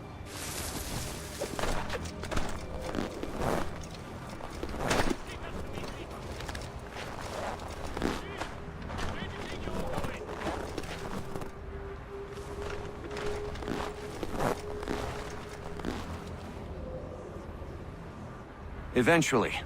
The march north will surely take time.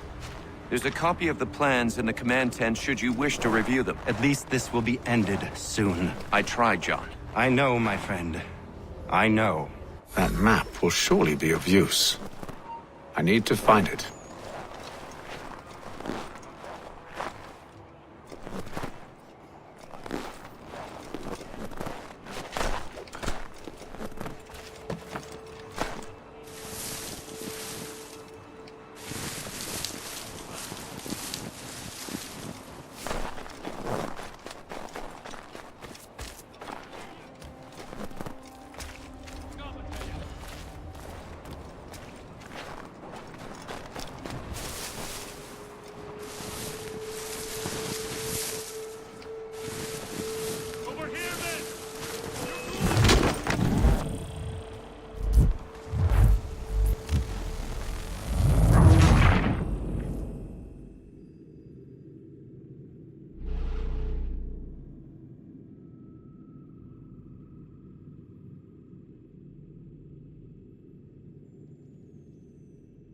Those cannons are like to cause trouble.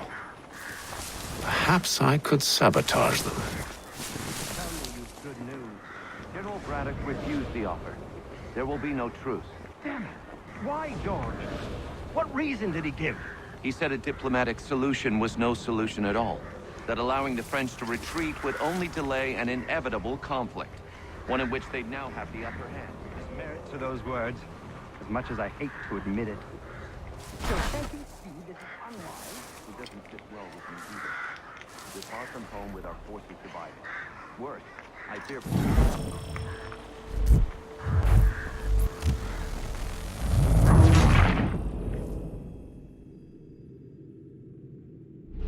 Those cannons are like to cause trouble. Perhaps I could sabotage them.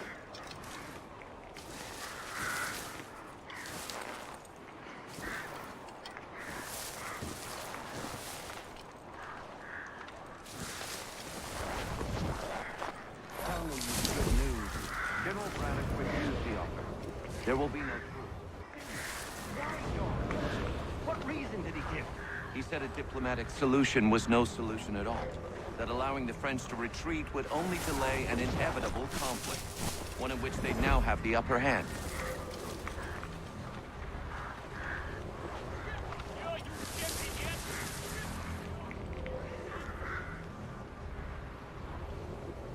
Oh, there are better ways to waste my time.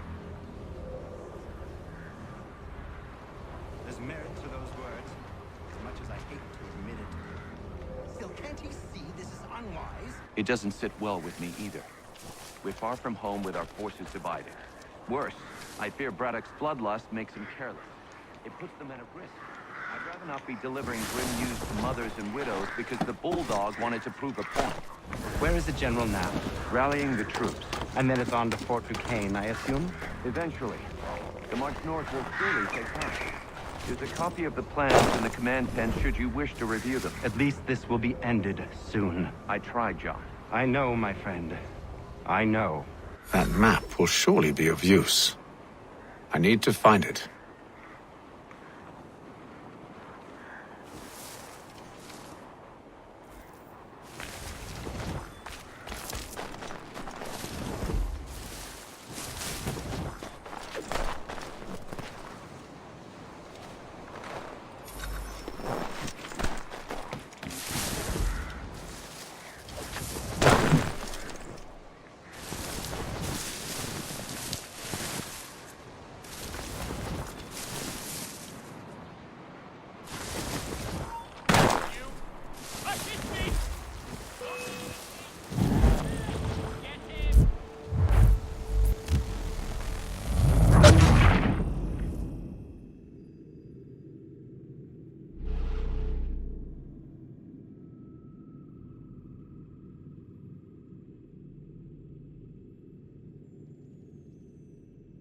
Those cannons are like to cause trouble. Perhaps I could sabotage them. Tell me you've good news. General Braddock refused the offer. There will be no truce. He said a diplomatic solution was no solution at all. That allowing the French to retreat would only delay an inevitable conflict, one in which they now have the upper hand. There's merit to those words, as much as I hate to admit it. Still, can't he see this is unwise?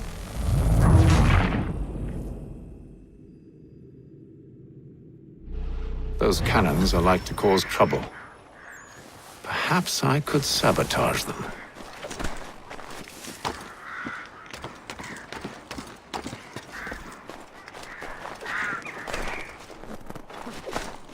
Tell me you've good news. General Braddock refused the offer. There will be no truce. Damn it! Why, George? What reason did he give? He said a diplomatic solution was no solution at all. That allowing the French to retreat would only delay an inevitable conflict, one in which they'd now have the upper hand. There's merit to those words, as much as I hate to admit it. Still, can't he see this is unwise? It doesn't sit well with me either. We're far from home with our forces divided. Worse, I fear Braddock's bloodlust makes him careless. It puts the men at risk.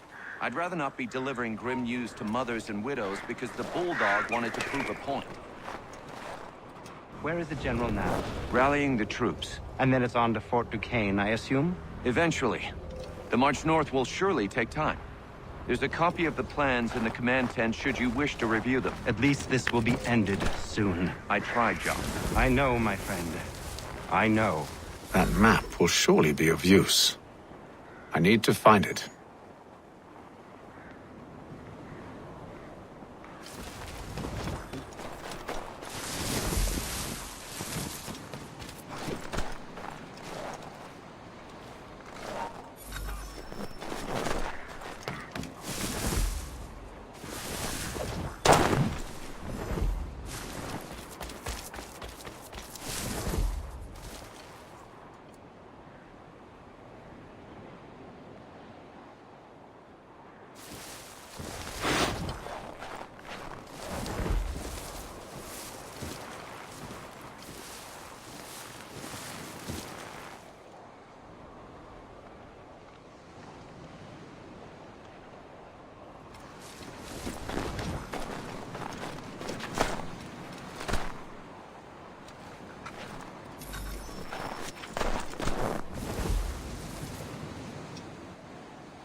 What news? Braddock has left to rally his troops. They're marching on Fort Duquesne. It'll be a while yet till they're ready, which gives us time to form a plan. No need.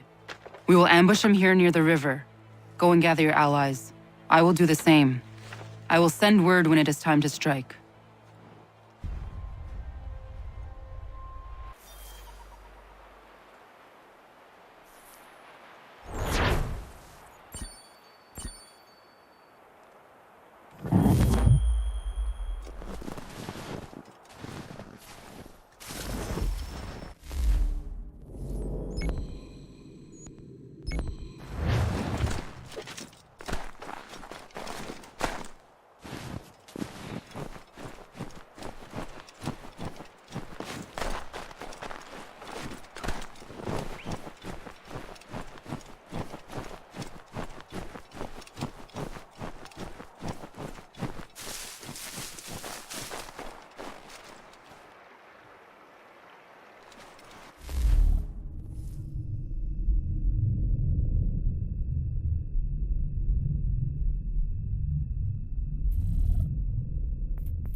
The cold, cold ground.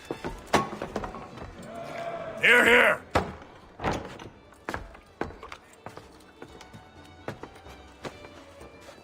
Hard at work, I see. How did you... It is time. We've set up camp to the north. Meet me there. Gentlemen, let us away.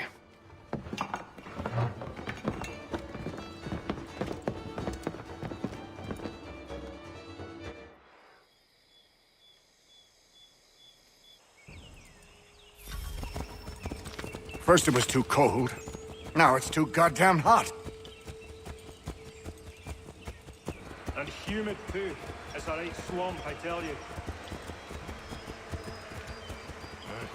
To say nothing of the mosquitoes.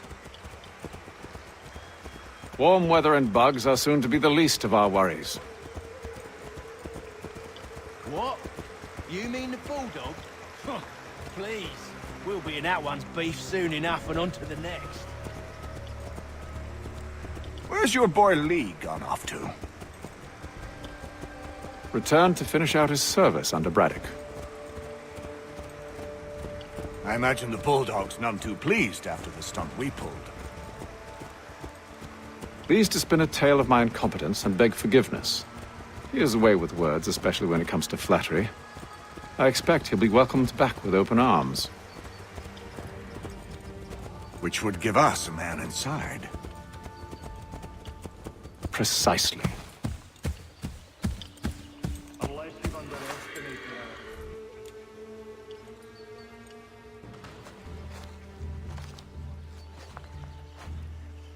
I see you've been busy. All these men are from many different tribes, united in their desire to see Braddock sent away. The Abenaki, the Lenape, the Shawnee. And you? Who do you stand for? Myself. What would you have me do? Will you help the others to prepare? Follow.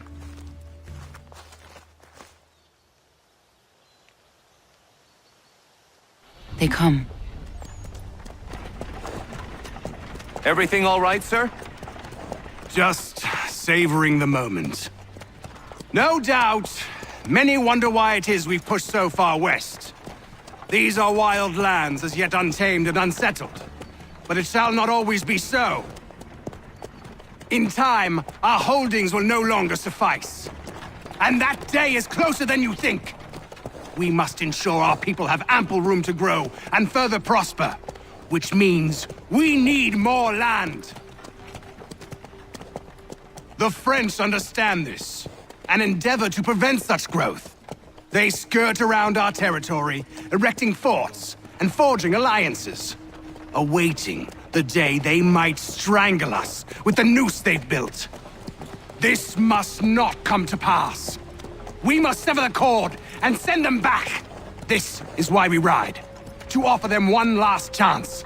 The French will leave, or they will die. Now's the time to strike. Wait. To scatter the expedition is not enough. We must ensure that Braddock falls, else he's sure to try again. I'll disguise myself as one of his own and make my way to his side. Your ambush will provide the perfect cover for me to deliver the killing blow.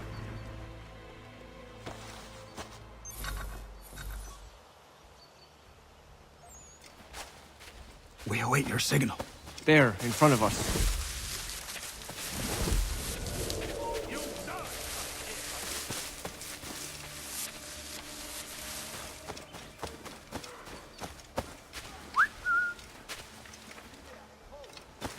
Kill them!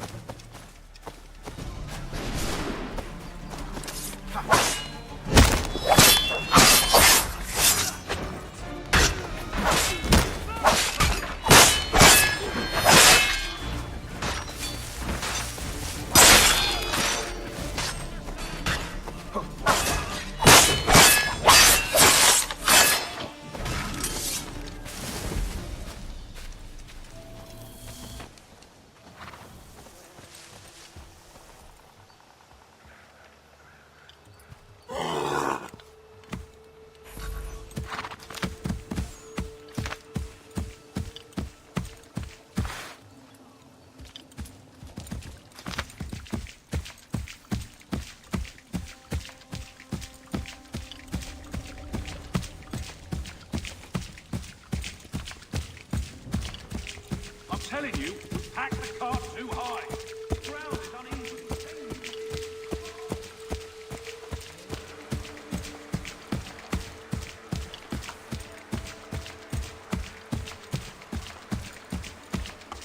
Have served, you mean? Sir, you are grateful.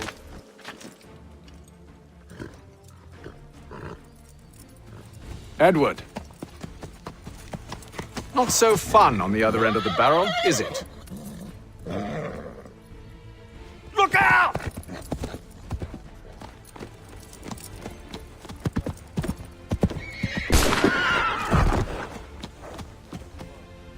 Sir,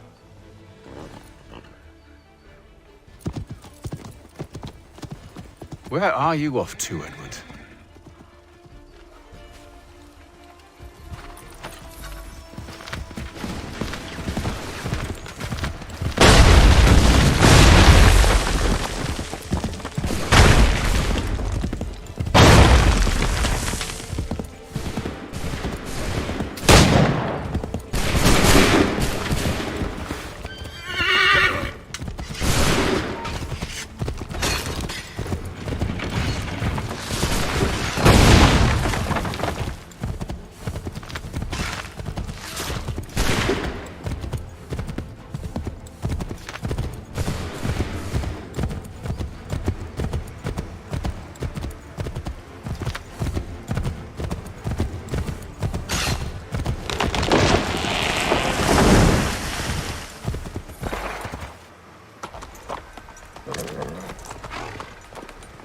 I never took you for a coward, Edward.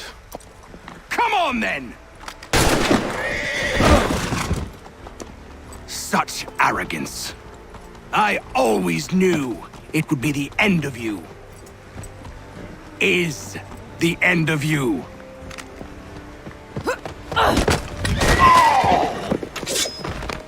Don't. Hurry before he gets away! I said go!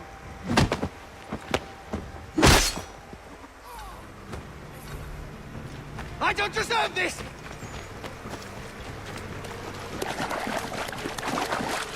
You're a hypocrite, Hatham! I'm sorry, Edward, but you forced my hand!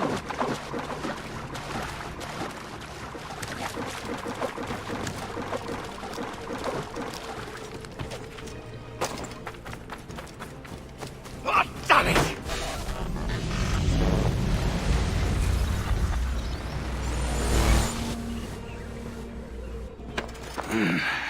Why, Hatham? Your death opens a door. It's nothing personal. Well, maybe it is a little personal. Been a pain in my ass, after all. But we are brothers in arms. Once, perhaps. No longer. Do you think I've forgotten what you did? All those innocents slaughtered, and for what? It does not engender peace to cut your way to resolution. Wrong. Whether we applied the sword more liberally and more often, the world would be a better place than it is today. In this instance, I concur.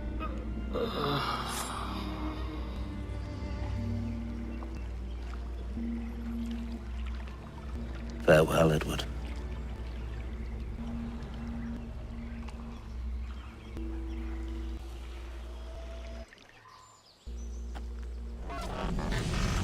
It's done.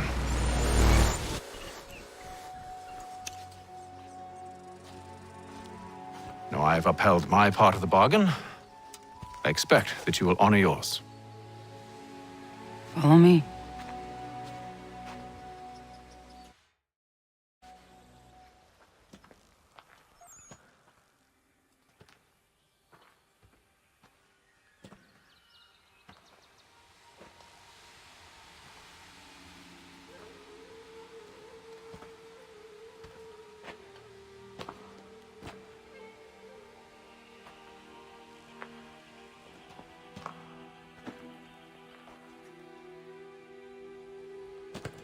No. No!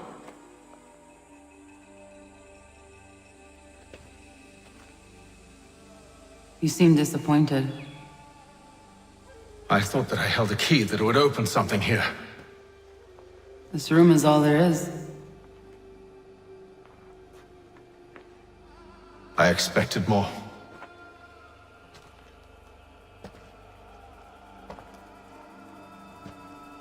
What do they mean? It tells the story of Yotzitzizu, who came into their world and shaped it for what life might come. She had a hard journey, fraught with great loss and peril. But she believed in her children and what they might achieve. And though she is long gone from the physical world, Her eyes still watch over us. Her ears still hear our words. Her hands still guide us. And her love still gives us strength.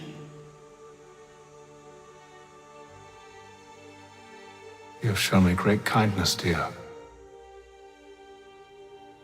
Thank you.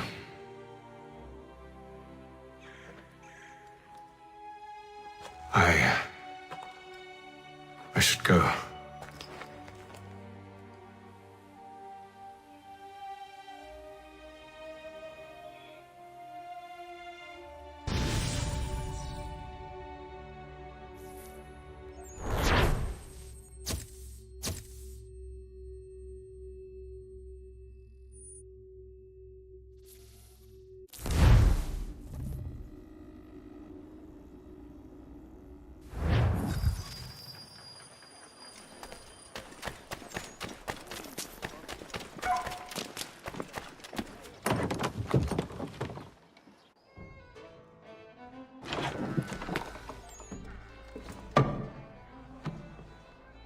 Master Kenway, did you find it then?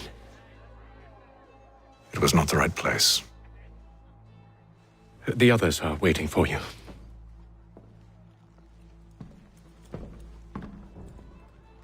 Gentlemen, please, sit. I fear our temple was no more than a painted cave. Although it did contain precursor images and script, which means we are close. Not close enough, it seems. We need to redouble our efforts and expand our order and establish a permanent base here.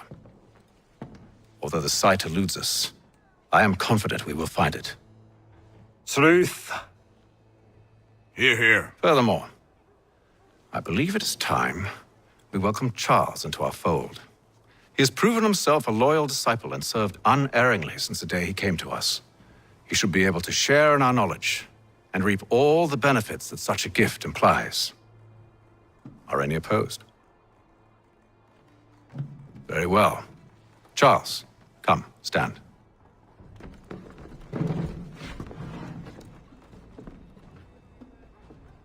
Do you swear to uphold the principles of our order and all that for which we stand? I do.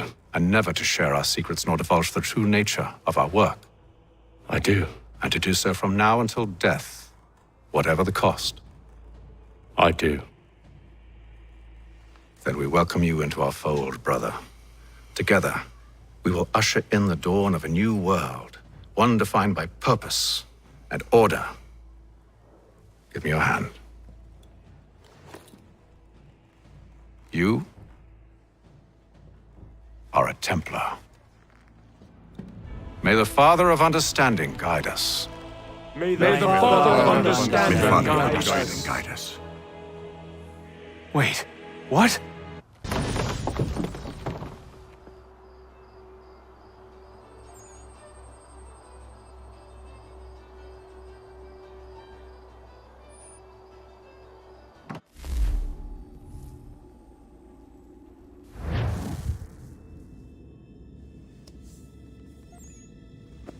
You all saw that, right? Wow. Wow, indeed. The key must be the amulet Hatham took from London. We might know what it looks like, but we're no closer to finding it. Desmond, you need to keep going.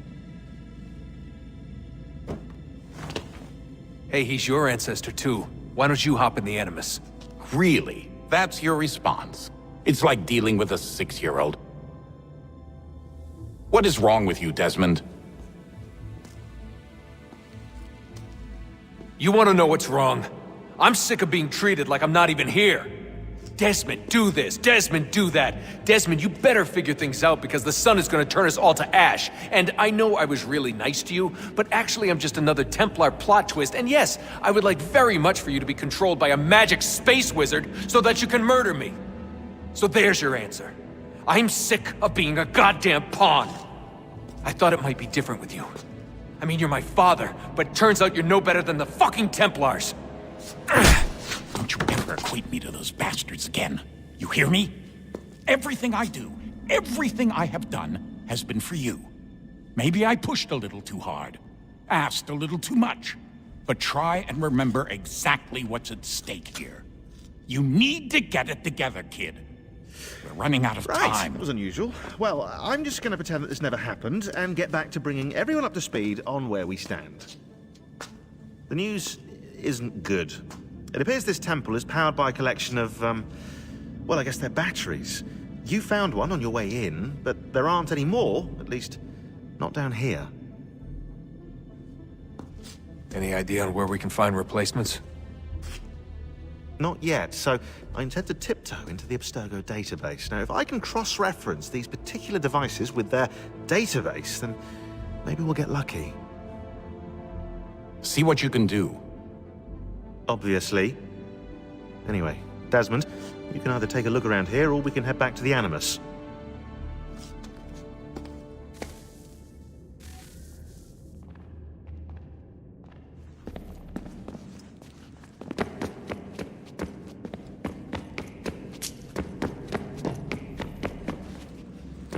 What are you working on?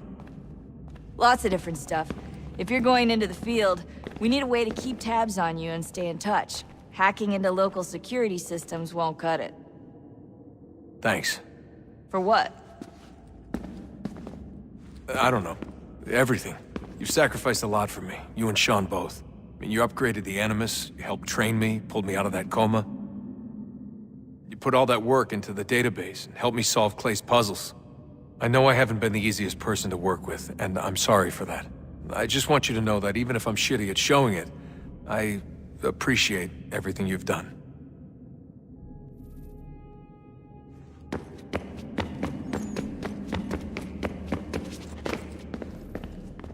Yes? Just thought I'd, say hi. You have more important things to do right now. Jesus, Dad. What? What do you want me to say? I don't know. Hi, son. How are you? What have you been up to? I know what you've been up to. Nothing.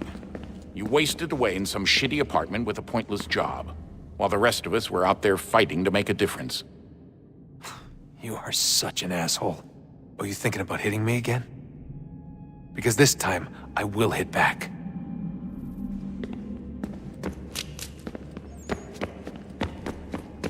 Would you look at that? What is it? If I had to guess, I would say it's a counter. And judging from the iconography, I think it's safe to say when that's emptied, the end begins. Hello, Desmond. How's things? Same old. Another day, another ancestor. Who'd have thought you'd have a Templar in your family tree? I think he started out as an assassin. They must have turned him. Right you are, in fact. I've been reviewing our archives, and it appears that Haytham's father was indeed an assassin. Which means he was likely one too, at least for a little while. What else did you find?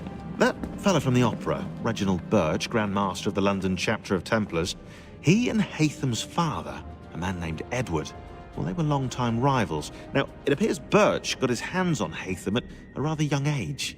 Worked his wiles to convince Haytham to switch sides. Wonder how he did it. I'll see if I can't dig up more.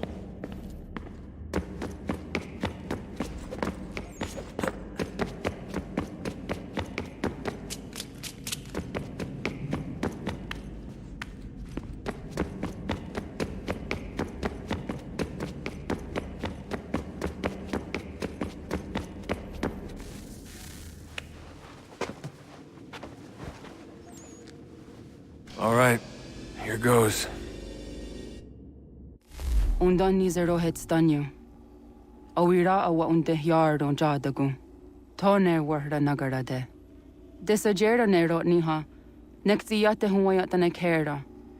Azekante jajera oni. Nektiya otena degari wastakwe. Agungwe da sun a wahuan nordunkwe ziniot nesagodaya ogun'a. Zewajerda sriat dizaks ne Haytham. Raganarun kwakwe unte zinito gwenyo. Nek zi ohando yo hawihtun ya de haganerakwe.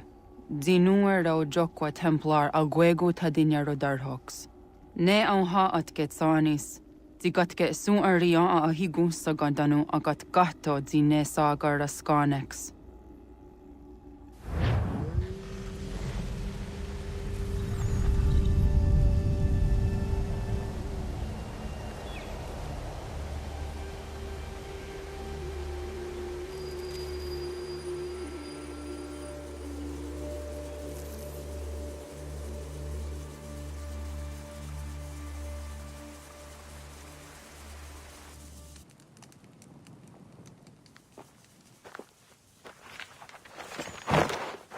Zit one day star. Oni sajerha. Ya otena gwanek gwanek. Radunhagedu, te wakarichirunyana. Runajageru nadaratu danu yakwadunis.